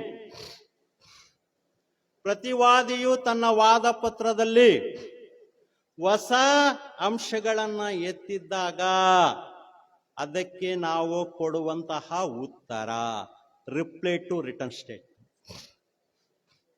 ಆ reply, return ಸ್ಟೇಟ್ಮೆಂಟಿಗೆ ನಾವು reply ಕೊಡಬೇಕು ಅಂತ ಹೇಳಿದರೆ we have to seek for permission, to accord permission from the court to give reply to the written statement as per Order 8, Rule 9 CPC. Subsequent pleading ಅಂದರೆ ನೀವು ಪ್ರತಿವಾದಿಯು ಎತ್ತಿರ್ತಕ್ಕಂಥ ಅಂಶಗಳಿಗೆ ನೀವು ಉತ್ತರ ಕೊಡದೇ ಇದ್ದಾಗ ಆ ಪ್ರತಿವಾದಿಯು ತನ್ನ ವಾದ ಪತ್ರದಲ್ಲಿ ತೆಗೆದುಕೊಂಡಿರುವಂತಹ ಅಂಶಗಳು, ನಿಲುವುಗಳು ನೀವು ಒಪ್ಪಿಕೊಂಡಂತೆ. ಅದನ್ನ ಖಂಡಿಸಬೇಕಾ? ನೀವು ರಿಪ್ಲೈ ಹಾಕಿ. ರಿಪ್ಲೈ ಹಾಕಬೇಕಾ? Order 8, Rule 9 CPC ಕೆಳಗಡೆಗೆ ನೀವು ಪರ್ಮಿಷನ್ ಅನ್ನ ಕೇಳಿ. ರೂಲ್ 10 ಪ್ರಕಾರ ಪ್ರೊನೌನ್ಸ್ಮೆಂಟ್ ಆಫ್ ಜಡ್ಜ್ಮೆಂಟ್. ಯಾವಾಗ ನಾನು ಪ್ರತಿವಾದ ಪತ್ರನೇ ಹಾಕಿಲ್ಲ,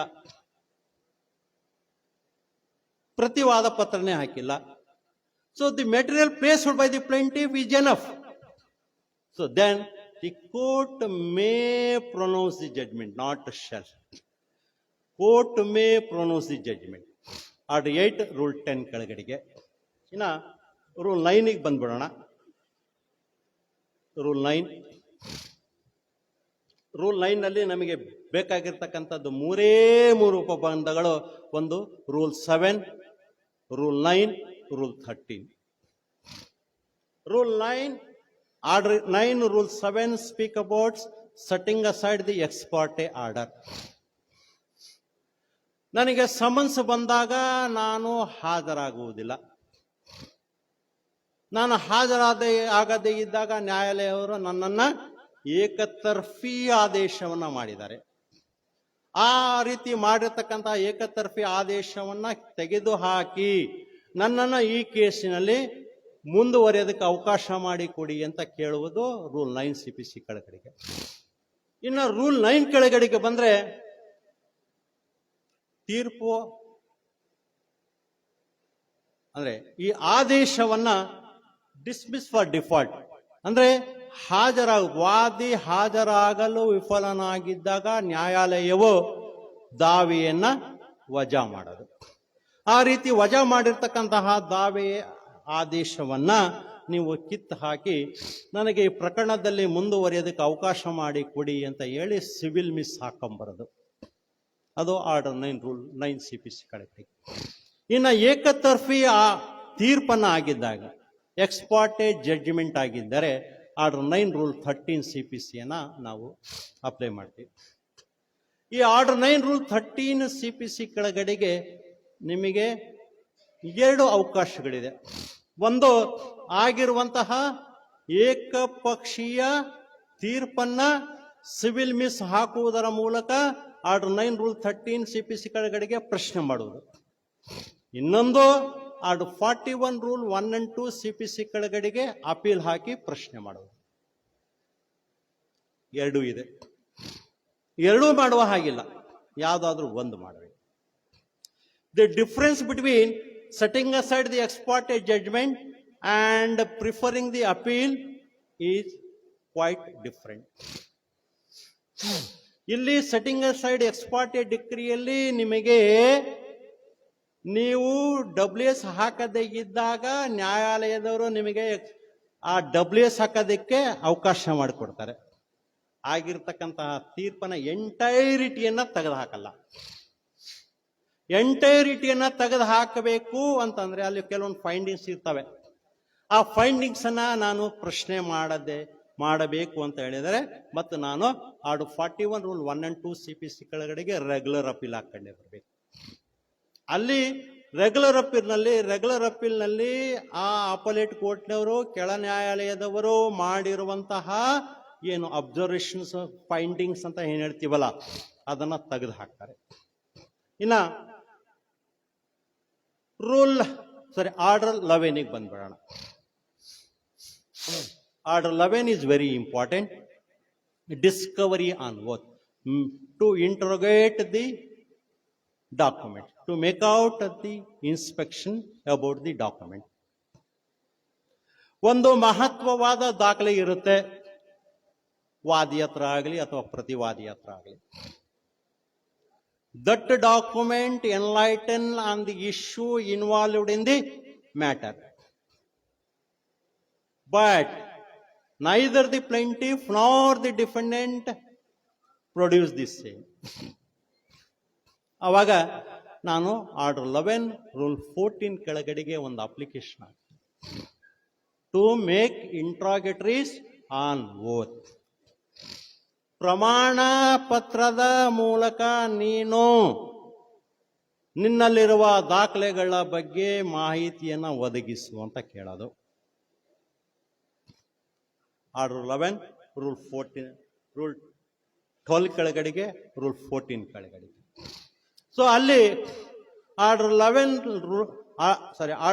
ರೂಲ್ 12 ಕೆಳಗಾಗಲಿ ರೂಲ್ 14 ಕೆಳಗಡೆಗಾಗಲಿ ಯಾವ ವ್ಯಕ್ತಿಗೆ ನಾವು ದಾಖಲೆಗಳನ್ನು ಹಾಜರು ಮಾಡುವಂತ ಕೇಳ್ಕೊಂಡಿದ್ದೀವೋ ಆ ವ್ಯಕ್ತಿಯ ದಾಖಲೆಗಳನ್ನು ಹಾಜರು ಮಾಡದೇ ಇದ್ದಾಗ ಅವನು ಸಹ ಪ್ರಮಾಣ ಪತ್ರ ರೂಪದಲ್ಲಿಯೇ ಹೇಳಬೇಕು. ನನ್ನ ಹತ್ರ ದಾಖಲೆ ಇದೆಯೋ ಇಲ್ವೋ ಅನ್ನೋದನ್ನು ಹೇಳಬೇಕು. ಇಲ್ಲ ಅಂತ ಹೇಳ್ತಾನ. What is the next mode? What is the next procedure? ನಾನು ನನ್ನ ಪ್ರಮಾಣ ಪತ್ರ ರೂಪದಲ್ಲಿ ಹೇಳ್ಬಿಟ್ಟಿದ್ದೇನೆ, ಸ್ವಾಮಿ ಅವನ ಹತ್ರ ಇದೆ ದಾಖಲೆ, ಅದು ನನ್ನ ಹತ್ರ ಅದ್ರ ಜೆರಾಕ್ಸ್ ಇದೆ, ಬಟ್ ಅವನ ಹತ್ರ ಒರಿಜಿನಲ್ ಇದೆ. ಸೊ ಅವಾಗ ಕೋರ್ಟ್ನವರು ಆ ಅಂಶಗಳನ್ನು ಪರಿಗಣಿಸಿ ಅವನಿಗೆ ಮತ್ತೆ ಡೈರೆಕ್ಷನ್ ಕೊಡ್ತಾರೆ. ಆ ಡೈರೆಕ್ಷನ್ಸ್ ಅನ್ನ ಕೊಟ್ಟಾಗೂ ಸಹ ಅವನು ಕಂಪ್ಲೇಂಟ್ ಮಾಡದೇ ಇದ್ದರೆ ರೂಲ್ 21 ಕೆಳಗಡೆಗೆ ಅವನು ತೆಗೆದುಕೊಂಡಿರುವಂತಹ ನಿಲುವುಗಳು, ಡಿಫೆಂಡೆಂಟ್ ಇದ್ರೆ ಅವನ ನಿಲುವುಗಳನ್ನ ಸ್ಟ್ರೈಕ್ ಆಫ್ ಮಾಡ್ತಾರೆ. ವಾದಿಗೆ ಕೊಟ್ಟಿದ್ದರೆ ಅವನ ಪ್ರಕರಣವನ್ನ ವಜಾ ಮಾಡ್ತಾರೆ. ರೂಲ್ 21 ಕೆಳಗಡೆಗೆ. ಇನ್ನು ರೂಲ್ 12ಗೆ ಬಂದಾಗ ಅಲ್ಲಿ ನಮಗೆ ರೂಲ್ 5, ರೂಲ್ 8, ರೂಲ್ 6 ಇವು ಮೂರು they play vital role, important role. Order 12 rule 5 CPC speak about admits of the fact. ಅಂದ್ರೆ ಕೆಲವೊಂದು ಸಂಗತಿಗಳನ್ನ ನೀನು ಒಪ್ಪುಗ ಅಂತ ಹೇಳಿ ಕೊಡುವಂತಹದ್ದು. ಅದನ್ನು ನಾವು ಅಪೆಂಡಿಕ್ಸ್ ಸಿ ನಲ್ಲಿ ನೋಡ್ತೀವಿ. CPC ಕೊನೆಯಲ್ಲಿ ಅಪೆಂಡಿಕ್ಸ್ ABCD ಅಂತ ಇದಾವೆ, ಅಲ್ಲಿ ನೋಡ್ತೀವಿ.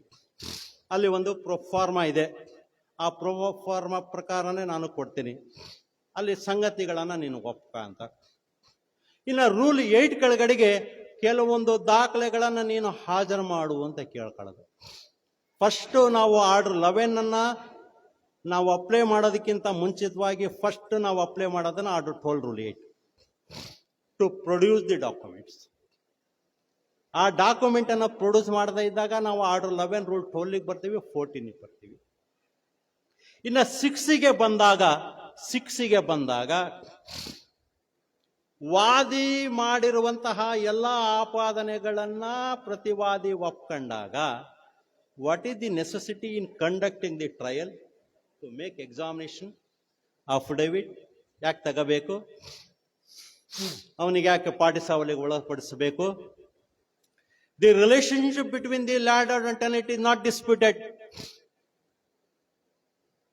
Monthly payment of rent is not disputed. Execution of the rent agreement is also not disputed. What is the necessity in continuing the matter? By admitting in the written statement by the defendant is enough. The court may, not shall. The court may pronounce the judgment on the admissions given by the defendant.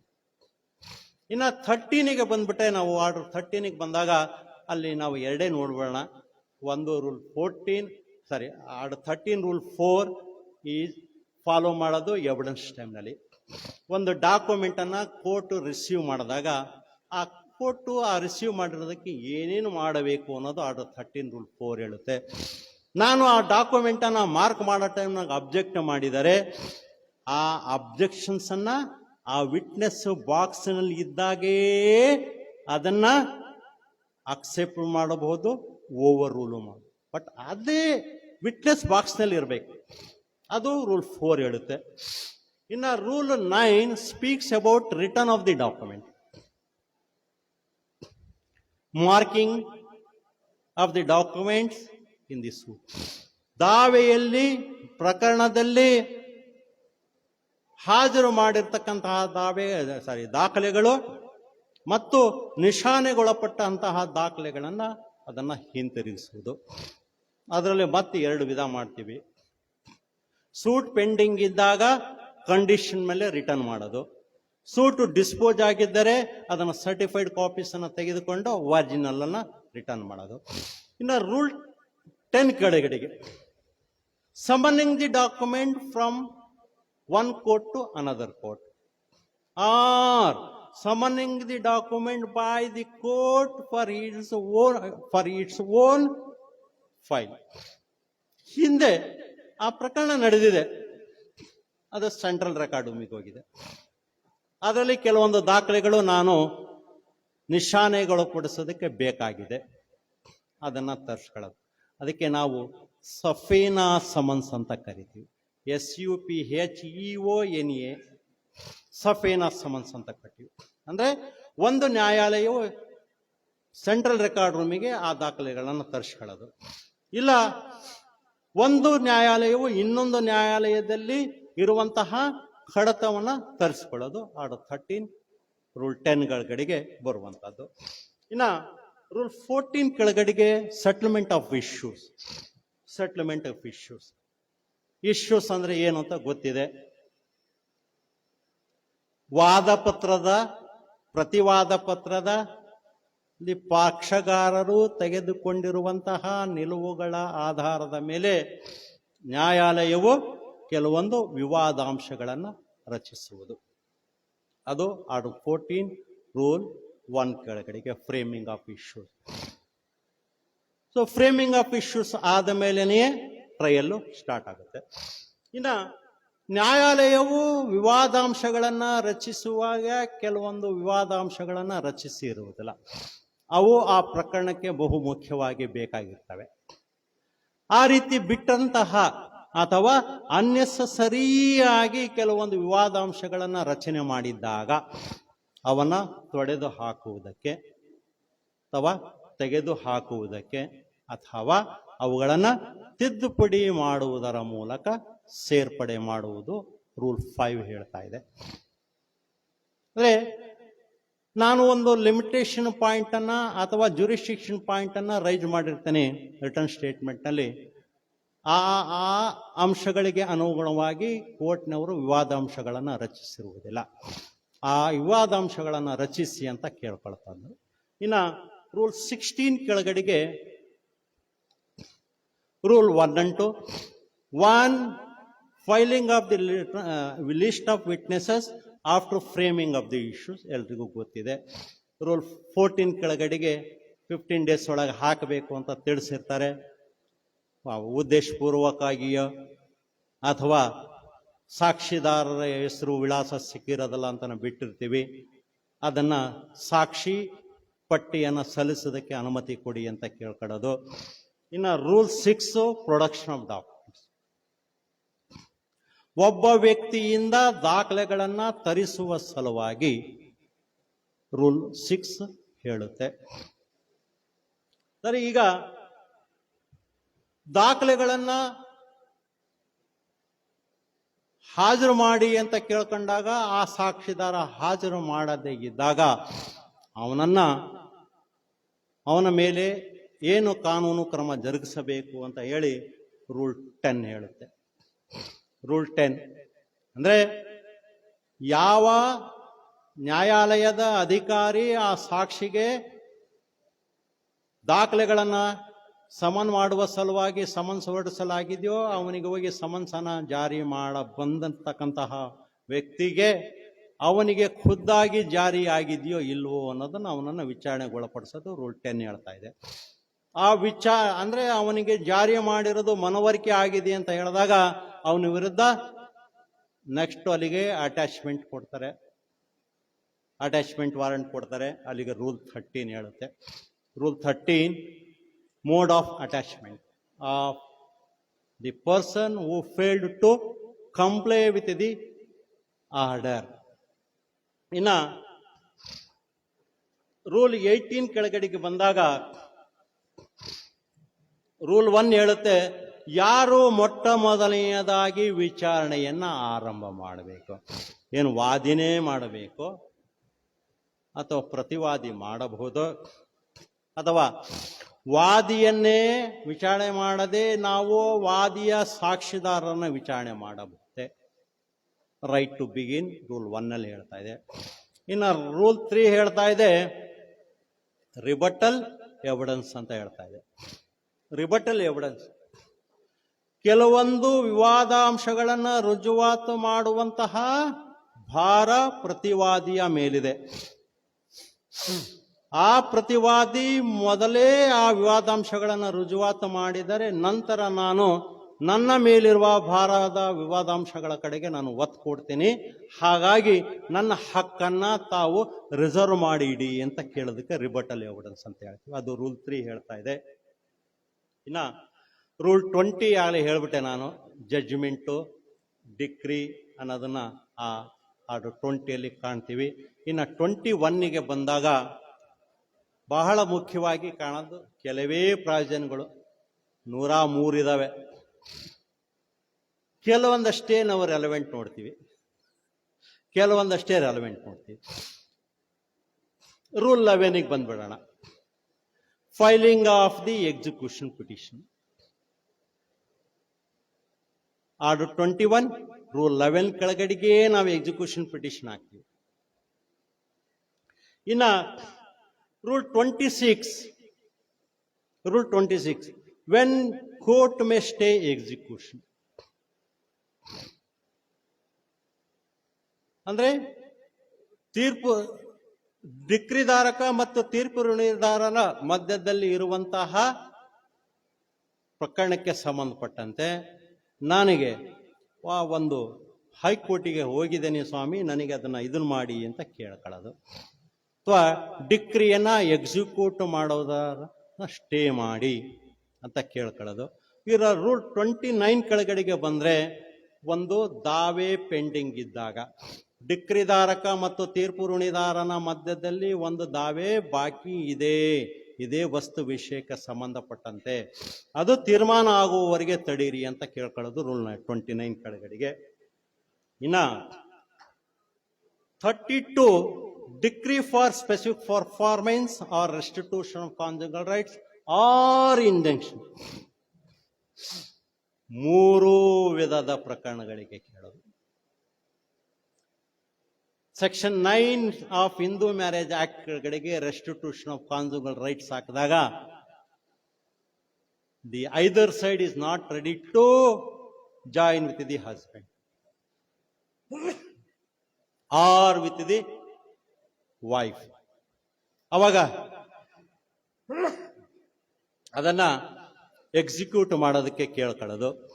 Specific performance of contract ಆದಾಗ ಅದನ್ನು execution of registered ಸೇಡಿಡ್ ಕೇಳೋದು.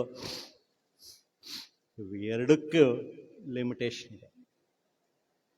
3 years from the date of decree. But permanent ಇಂಜಂಕ್ಷನ್ಗೆ 12 years to execute the decree. Injunction, permanent injunction is granted if the party violates the order of permanent injunction. The plaintiff has to initiate the proceedings against the person who violates the permanent injunction within 12 years from the date of decree.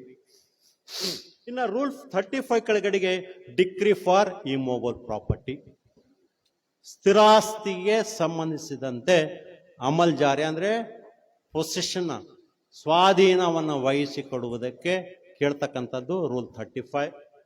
ಇನ್ನ rule 54 ಕೆಳಗಡೆಗೆ attachment of immovable property.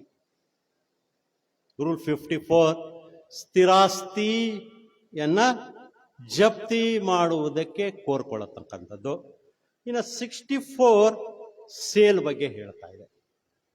So ಇನ್ನ 97, 98 ಆಗಲೇ ಹೇಳ್ಬಿಟ್ಟಿದ್ದೇನೆ, repeat ಆಗೋದು ಬೇಡ. ಇನ್ನ rule 22ಗೆ ಬಂದಾಗ ಅದನ್ನು repeat ಮಾಡೋ ಅವಶ್ಯಕತೆ ಇಲ್ಲ, ಹೇಳ್ಬಿಟ್ಟಿದ್ದೇನೆ. Rule 3 is applicable to the plaintiff, death of plaintiff. Rule 4 is applicable to the death of defendant. Rule 9 is abatement. ಇನ್ನ ರೂಲ್ 12 ಹೇಳ್ಬಿಟ್ಟೆ ನಾನು, application of order to proceedings. It is not applicable to execution proceeding. ಇನ್ನು 23ಗೆ ಬಂದಾಗ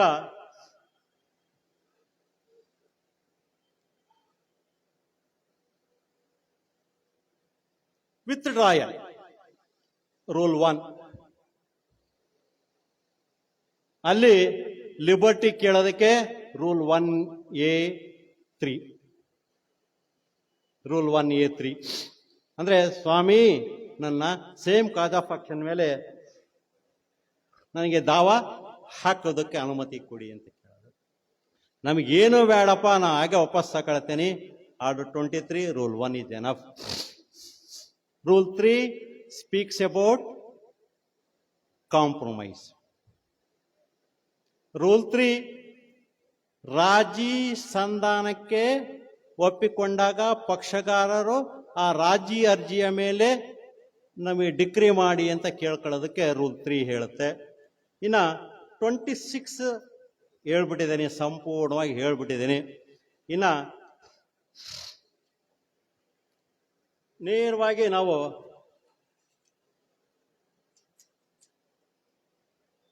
S 32 ಬಂದ್ಬಿಡೋಣ, minor ಸಿ ಬಂದ್ಬಿಡೋಣ. ಇನ್ನ rule 1 is applicable to the minor plaintiff.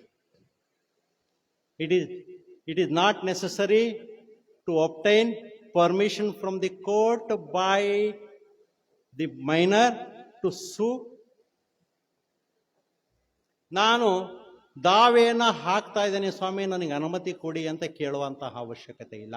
ಯಾಕಂದ್ರೆ ಮೇಲೆ ಕಾನ್ಸ್ಟಿಟ್ಯೂಷನ್ ಬರೆದ್ಬಿಟ್ಟಿರ್ತೀವಿ, Shri Harish minor represented by his natural guardian ಅಂತ ಬರೆದು ಬಿಟ್ಟಿರ್ತೀವಿ. ಅವನು ಮತ್ತೆ ಡಿಸ್ಕ್ರಿಪ್ಷನ್ ಕೊಡ್ತೀವಿ, ಮತ್ತೆ ಅವನು ಹೈಲೈಟ್ ಮಾಡ್ತೀವಿ, ಮತ್ತೆ ಅವನಿಗೆ ವಯಸ್ಸು ಎಷ್ಟು. ನೀವು 39 ರೂಲ್ 1 and 2 ಹಾಕಿದ್ರು ನೀವು ದಾವೆಯನ್ನು ಹೂಡುವುದಕ್ಕೆ ಅನುಮತಿ ಕೋರುವಂತಹದ್ದು. 33 ರೂಲ್ 1 ಕೆಳಗಡೆಗೆ ನೋಡ್ತೀವಿ.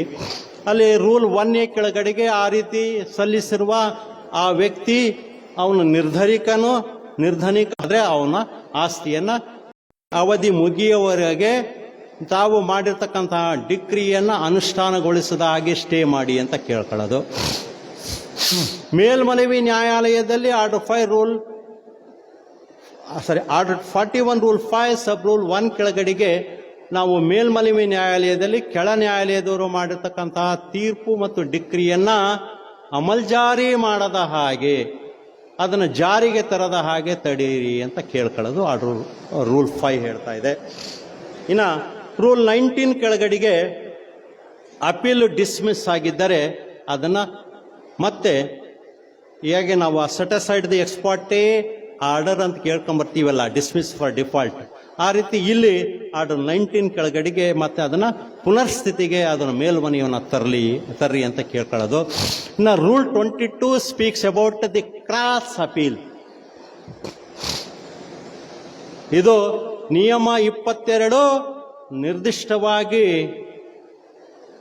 ವಾದಿಗೆ ಅಥವಾ ಯಾರಿಗಾದರೂ ಆಗಲಿ ಅವರಿಗೆ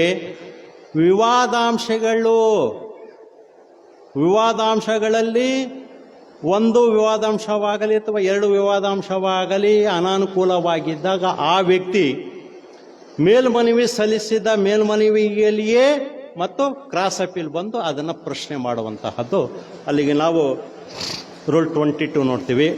the limitation is 30 days from the date of service of the notice. ಎದುರುದಾರನು ಯಾವಾಗ ನೋಟಿಸನ್ನು ತೆಗೆದುಕೊಂಡಿದ್ದಾನೋ ನೋಟಿಸ್ ತೆಗೆದುಕೊಂಡ 30 ದಿನಗಳ ಒಳಗಾಗಿ ಮಾತ್ರ ಅವನಿಗೆ ಕಾನೂನು ಅಡಿಯಲ್ಲಿ ಕ್ರಾಸ್ ಅಪೀಲ್ ಹಾಕೋದಕ್ಕೆ ಅವಕಾಶ ಇದೆ. ಆ ನಂತರ ಹಾಕಿದರೆ ಮತ್ತೆ ಸೆಕ್ಷನ್ 5 ಹಾಕೊಂಡು ಬರಬೇಕು, ಸೆಕ್ಷನ್ 5 ಆಫ್ ಲಿಮಿಟೇಷನ್ ಆಕ್ಟ್ ಬರಬೇಕು. ಇನ್ನು 27 ಅಡಿಷನಲ್ ಎವಿಡೆನ್ಸ್ ಹೇಳ್ತಾ ಇದೆ. ಇನ್ನು 23 ಹೇಳ್ತಾ ಇದೆ, ಕೆಲವೊಂದು ವಿವಾದಾಂಶಗಳ ಮೇಲೆ ಕೆಳ ನ್ಯಾಯಾಲಯವು ಸರಿಯಾಗಿ ಚರ್ಚಿಸದೇ ಇದ್ದಾಗ, ಸೂಕ್ತವಾಗಿ ಫೈಂಡಿಂಗ್ಸ್ ಅನ್ನು ಕೊಡದೇ ಇದ್ದಾಗ, ಅಥವಾ ಎಲ್ಲ ವಿವಾದಾಂಶಗಳ ಮೇಲೆ ಚರ್ಚೆ ಮಾಡಿ ಅದಕ್ಕೆ ಸಂಬಂಧಪಟ್ಟಂತಹ ಫೈಂಡಿಂಗ್ಸ್ ಅನ್ನು ಕೊಡದೇ ಇದ್ದಾಗ ಆ ನ್ಯಾಯಾಲಯ ಅಪಲೇಟ್ ನ್ಯಾಯ ಅಂದರೆ ಮೇಲ್ಮನವಿ ನ್ಯಾಯಾಲಯವು ಯಾವ ನ್ಯಾಯಾಲಯದ ಡಿಕ್ರಿಯ ವಿರುದ್ಧ ಬಂದಿದೆಯೋ ಅದೇ ನ್ಯಾಯಾಲಯಕ್ಕೆ ರಿಮ್ಯಾಂಡ್ ಮಾಡೋದು. ಅಥವಾ ನಾವು ಈಗ 41 ರೂಲ್ 27 ಕೆಳಗಡೆಗೆ ಅಡಿಷನಲ್ ಎವಿಡೆನ್ಸಿಗೆ ಅಂತ ಕೇಳಿರ್ತೀವಿ. ಆ ಅಡಿಷನಲ್ ಎವಿಡೆನ್ಸ್ನಲ್ಲಿ ಮೇಲ್ಮನವಿ ನ್ಯಾಯಾಲಯ ತೆಗೆದುಕೊಳ್ಳೋದಕ್ಕೆ ತಯಾರಿಲ್ಲದೆ ಇದ್ದಾಗ ಕೆಳ ನ್ಯಾಯಾಲಯಕ್ಕೆ ರಿಮ್ಯಾಂಡ್ ಮಾಡ್ತಕ್ಕಂಥ, ಬರೀ only for the purpose of trial in respect of the additional documents. ಇನ್ನು ಆರ್ಡರ್ 43 ಕೆಳಗಡೆಗೆ ಕೆಲವೊಂದು ಆದೇಶಗಳು order 7 rule 10, order 9 rule 9, order 9 rule 13, order 11 rule 21, order 22 rule 9, order 33 rule 2 ಅಂದರೆ ಇಂಡಿಜೆಂಟ್ ಸೂಟ್. ಇಲ್ಲಿ 6 ಕೆಳಗಡೆಗೆ order 39 rule 1 and 2, order 39 rule 4 CPC ಕೆಳಗಡೆಗೆ ಆದೇಶವಾಗಿದ್ದರೆ ಇದನ್ನು ನಾವು ಮಿಸ್ಲೇನಿಯಸ್ ಅಪೀಲ್ ರೂಪದಲ್ಲಿ ಪ್ರಶ್ನೆ ಮಾಡುವಂಥದ್ದು. ಸೊ ಇಷ್ಟು ಸಮಗ್ರವಲ್ಲ, ಸಂಕ್ಷಿಪ್ತವಾದ ಒಂದು ಸಿವಿಲ್ ಪ್ರಕ್ರಿಯಾ ಸಮಿತಿಯ ಚಿತ್ರಣ. ಇದರಲ್ಲಿ ಎಷ್ಟು ಮಟ್ಟಿಗೆ ನಾನು ಕಾರ್ಯವನ್ನು ಸಾಧಿಸಿದ್ದೀನಿ ಅಂತ ಹೇಳ್ಕೊಳ್ಳಲ್ಲ, ಎಷ್ಟು ಮಟ್ಟಿಗೆ ತಾವು ಇದನ್ನು ಗ್ರಹಿಸಿದಿರಿ ಅನ್ನೋದು ಭಾಳ ಮುಖ್ಯ. ಭಾಳ ದೂರದಿಂದ ನನ್ನನ್ನು ನಿಮ್ಮ ಲುಂಗಸೂರಿಗೆ ಕರೆಸಿ ಒಂದು ಸಿವಿಲ್ ಪ್ರಕ್ರಿಯಾ ಸಮಿತಿಯ ಬಗ್ಗೆ ಅವಕಾಶ ಮಾಡಿ ಕೊಟ್ಟಿರ್ತಕ್ಕಂತಹ ಲಿಂಗಸೂರು, ಮಸ್ಕಿ ಮತ್ತು ಇತರೆ ಸಂಘದ ಎಲ್ಲ ನ್ಯಾಯವಾದಿಗಳಿಗೆ ಧನ್ಯವಾದಗಳನ್ನು ಅರ್ಪಿಸ್ತಾ ಇದ್ದೇನೆ. ಡೌಟ್ ಸರ್, ಆರ್ಡರ್ 41 ಕೆಳಗಡೆ 192 ಅಲ್ಲಿ ಡಿಗ್ರಿನ ಸ್ಟೇ ಕೇಳ್ತಾರೆ ಸೇಮ್ ಕೋರ್ಟಿಗೆ ಅಂದ್ರಲ್ಲ, ಅದು ಎಂಥ ಸಂದರ್ಭದಲ್ಲಿ? ಆರ್ಡರ್ 5 ರೂಲ್ 2 ನೋಡಿ, ಆರ್ಡರ್ 5 ರೂಲ್ 2 ಸೇಮ್ ಕೋರ್ಟ್ನಾಗ ಸ್ಟೇ ಕೇಳಕ್ಕೆ ಡಿಗ್ರಿ 30 days ಅಷ್ಟೇ. 30 days ಅಪೀಲ್ ಪೀರಿಯಡ್ ಇರೋದು 30 days ಅಲ್ಲ. Thank you. ಹಲೋ ಸರ್, ಅದು ಡೌಟ್ಸ್ ಸರ್. ಸೆಕ್ಷನ್ 2 ಸಬ್ಸೆಕ್ಷನ್ 2 ಒಳಗಡೆ ಡಿಗ್ರಿಯನ್ನು ಡಿಫೈನ್ ಮಾಡಲಾಗಿದೆ. ಅದರೊಳಗಡೆ ಏನು ಅಂತಂದರೆ ಡಿಗ್ರಿ ಅಂತಂದರೆ rights ಕನ್ಕ್ಲೂಸ್. It is the formal expression of the court in which the court is adjudicated the matter. ಅಲ್ಲಿ ಯಾವ ಲಾಸ್ಟಿಗೆ ನಾವು ಆಪರೇಟಿವ್ ಪೋರ್ಷನ್ ನೋಡ್ತೀವಿ ನೋಡಿ, order the suit of the plaintiff which is decreed ಅಂತ ಹೇಳ್ತೀವಲ್ಲ. ಸೊ ಆ ತೀರ್ಪಿನಲ್ಲಿ ಇರುವಂತಹ ಎಲ್ಲ ಸಾರಾಂಶ ಬೇಕಾಗಲ್ಲ. ಕೊನೆಯಲ್ಲಿ ನ್ಯಾಯಾಲಯ ಏನು ಒಂದು ಅಭಿಪ್ರಾಯವನ್ನು ತಾಳಿದೆಯಲ್ಲ, ಆ ಅಭಿಪ್ರಾಯವೇ ಡಿಕ್ರಿ. ಸರ್ ಅದರೊಳಗಡೆ ಡೀಮ್ಡ್ ಡಿಗ್ರಿ ಅನ್ನುವಂಥ ಪದ ಕೂಡ ಇದೆ, ಅಥವಾ ಅಂದ್ರೆ ರಿಜೆಕ್ಷನ್ ಆಫ್ ಪ್ಲೇಂಟ್. ಎಸ್, ಅಲ್ಲಿ ಅಲ್ಲಿ ಏನು ಅಂತಂದ್ರೆ ರಿಜೆಕ್ಷನ್ ಆಫ್ ಪ್ಲೇಂಟ್ ಅಲ್ಲಿ ರೈಟ್ಸ್ ಕನ್ಕ್ಲೂಸಿವ್ ಆಗಿ ಡಿಟರ್ಮೈನ್ ಆಗಲ್ಲ. ಸೊ ಆದಾಗ್ಯೂ ಕೂಡ ಅದನ್ನ ಯಾಕೆ ಡಿಗ್ರಿ ಅಂತ ಕರಿಬೇಕು? ಇಟ್ ಅಮೌಂಟ್ಸ್ ಟು ಡಿಕ್ರಿ ಅಂತ ಯಾಕೆ ಮಾಡಿದ್ದಾರೆ ಹೇಳಿ? ಅಲ್ರಿ, ದಾವ ಮುಂದುವರಿಯೋದಕ್ಕೆ ಆಸ್ಪದನೆ ಇಲ್ಲ ಅಂತ ಅಡ್ಜುಡಿಕೇಟ್ ಆಗೋಗ್ಬಿಟ್ಟಿದೆಯಲ್ಲ. ರಿಜೆಕ್ಷನ್ ಆಫ್ ಪ್ಲೇಂಟ್ ಹಂಗೆ 4 ಲೈನ್ ಬರೆಯೋದಿಲ್ಲ ಅಲ್ಲಿ, ಮತ್ತೊಂದು ಅಪ್ರಿಷಿಯೇಷನ್ಗೆ ಬರಬೇಕು ಅವನು. Okay sir, next question. Res ಜುಡಿಕಟದೊಳಗಡೆ ಎಕ್ಸ್ಪ್ಲನೇಷನ್ 4 ಕನ್ಸ್ಟ್ರಕ್ಟಿವ್ ರೆಸ್ಟ್ ಜುಡಿಕಟ ಅಥವಾ ಡೀಮ್ಡ್ ರೆಸ್ಟ್ ಜುಡಿಕಟ, ಅದನ್ನ ಸ್ವಲ್ಪ ಎಕ್ಸ್ಪ್ಲೇನ್ ಮಾಡಿ ಸರ್. ಟೈಮ್ ಆಗೋಗ್ಬಿಡುತ್ತೆ. ಒಂದು ಎಕ್ಸಾಂಪಲ್ ಮೂಲಕ. ಎಕ್ಸ್ಪ್ಲನೇಷನ್ 4 ಓದ್ಕೊಂಬಿಡಿ, ಬಹಳ ಸ್ಪಷ್ಟವಾಗಿದೆ. ಅದಕ್ಕೆ ನಾನು ಅದನ್ನು ಪೂರಾ ಚರ್ಚೆಗೆ ಹೋಗಲಿಲ್ಲ ನಾನು. Sir order 20. Constructive, what is the meaning of constructive? To build something. To construct ಆಗೋಗ್ಬಿಟ್ಟಿದೆ. ಏನು ಒಂದು ಭಾವನೆ ಅಲ್ಲಿ ನಿರ್ಣಯ ಆಗೋಗ್ಬಿಟ್ಟಿದೆ ಅಲ್ಲಿ. ಅದನ್ನೇ 4 ಹೇಳ್ತಾ ಇದೆ ನೋಡಿ. ಎಕ್ಸ್ಪ್ಲನೇಷನ್ 4 ಅದನ್ನೇ ಹೇಳ್ತಾ ಇರೋದು. Yes, any matter which might and ought to have been made ground of defense or attack in such former suit shall be deemed to have been a matter directly and substantially in issue in such a suit. ನಿರ್ಧಾರ ಆಗೋಗ್ಬಿಟ್ಟಿದೆ, ಕನ್ಕ್ಲೂಷನ್ಗೆ ಬಂದ್ಬಿಟ್ಟಿದ್ದಾರೆ ಅವರು ತೆಗೆದುಕೊಂಡಿರ್ತಕ್ಕಂತಹ ನಿಲುವುಗಳ ಬಗ್ಗೆ. ಮತ್ತೆ ಇನ್ನೊಂದ್ಸರಿ ಯಾಕೆ ಇನ್ನೊಂದು ಚರ್ಚೆಗೆ ಬರಬೇಕು ಅಂತ ಅರ್ಥ ಅಷ್ಟೇ. Yes sir. Sir next question. Order 23 rule 1A ಒಳಗಡೆ ಯಾವ ಸಂದರ್ಭಗಳಲ್ಲಿ ಪ್ರತಿವಾದಿ ವಾದಿಯಾಗಿ ಮಾರ್ಪಾಡಾಗ್ತಾನೆ? ಎಕ್ಸಾಂಪಲ್ ಅಲ್ಲಿ ಅವನ defence it is not contrary to the statement made by the plaintiff.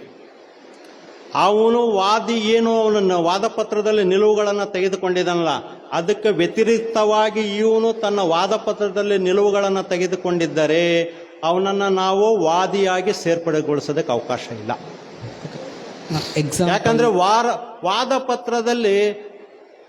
ಪತ್ರದಲ್ಲಿ ಅವನು ಸ್ಪೆಸಿಫಿಕ್ ಆಗಿ ಹೇಳ್ಬಿಟ್ಟಿದ್ದಾನೆ, ನಾನು ಪಾರ್ಟಿಷನ್ ಆಗೇ ಇಲ್ಲ, ಪಾರ್ಟಿಷನ್ ಪ್ರಕಾರ ನನಗೆ ಯಾವುದು ಹಿಸ್ಸೆನೇ ಬಂದಿಲ್ಲ ಅಂತ ಹೇಳ್ಬಿಟ್ಟಿದ್ದಾನೆ. ಈಗ ಇಲ್ಲಿ ಅವನು ಬೇರೆ ಹೋಗ್ತಾ ಇದ್ದಾನೆ. ಹೇಳಿ ಸರ್, ನೀವು ಹೇಳಿ ಸರ್. ಹೇಳಿ ಸರ್. ಸೊ ನನಗೆ ಎಕ್ಸಾಂಪಲ್ಸ್ ಬೇಕಾಗಿತ್ತು.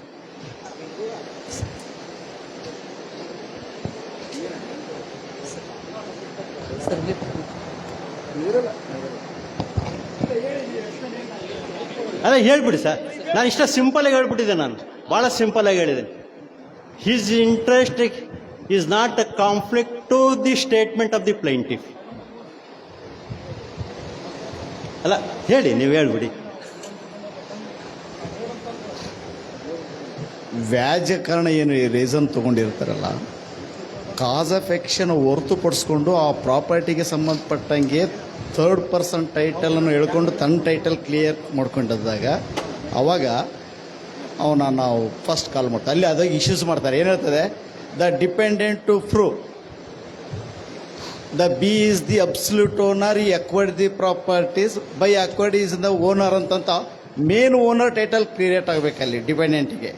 ನನ್ನ owner title clear issues number ಒಂದಿದ್ರು ಸೇಮ್ ಇಶ್ಯೂಸ್ ಕ್ರಿಯೇಟ್ ಆಗಬೇಕು. ಅದೇ ಸೇಮ್ ಬಂದಾಗ ನಾವು ಅವನಿಗೆ ಫಸ್ಟ್ ಕಾಲ್ ಮಾಡೋಕ್ಕೆ ನಮ್ಗೆ ಅವಕಾಶ ಇದೆ. ಇದೇನು ನಾನು ಹೇಳಿದ್ನಲ್ಲ, ಇದು ನನ್ನ ಕೇಸಲ್ಲೇ ನಡೆದಿರ್ತಕ್ಕಂಥದ್ದು. ನನ್ನ ಕೇಸ್ನಲ್ಲೇ ನಡೆದಿದೆ. ಸಿಂಪಲ್ ಡಿನೈಲು ಅಥವಾ ಏನೋ ಒಂದು ಪ್ಲೀಡಿಂಗ್ ತಗೊಂತಾರೆ, ಅದ್ರ ಮೇಲೆ ಆಗಿದ್ರೆ ಅಲ್ಲಿ ಬರಲ್ಲ. ದ ಸಿಮಿಲರ್ ಟೈಟಲ್ ಕ್ರಿಯೇಟ್ ಆಗಬೇಕು ಆ ಅದನ್ನ- ಪ್ರಾಪರ್ಟಿಗೆ, ಸೇಮ್ ಅವನ ಇಶ್ಯೂಸ್ ಟೈ- ಕ್ರಿಯೇಟ್ ಆಗಬೇಕು, ಅವನಿಗೂ ಅದೇ ಇಶ್ಯೂಸ್ ಕ್ರಿಯೇಟ್. ಅದನ್ನೇ ಹೇಳಿದ್ನಲ್ಲ, ಅವನಿಗೆ ರೈಟೇ ಇಲ್ಲ ಅಂತ ನಾನು ಹೇಳಿದ್ದೇನೆ. Thank you sir, thank you.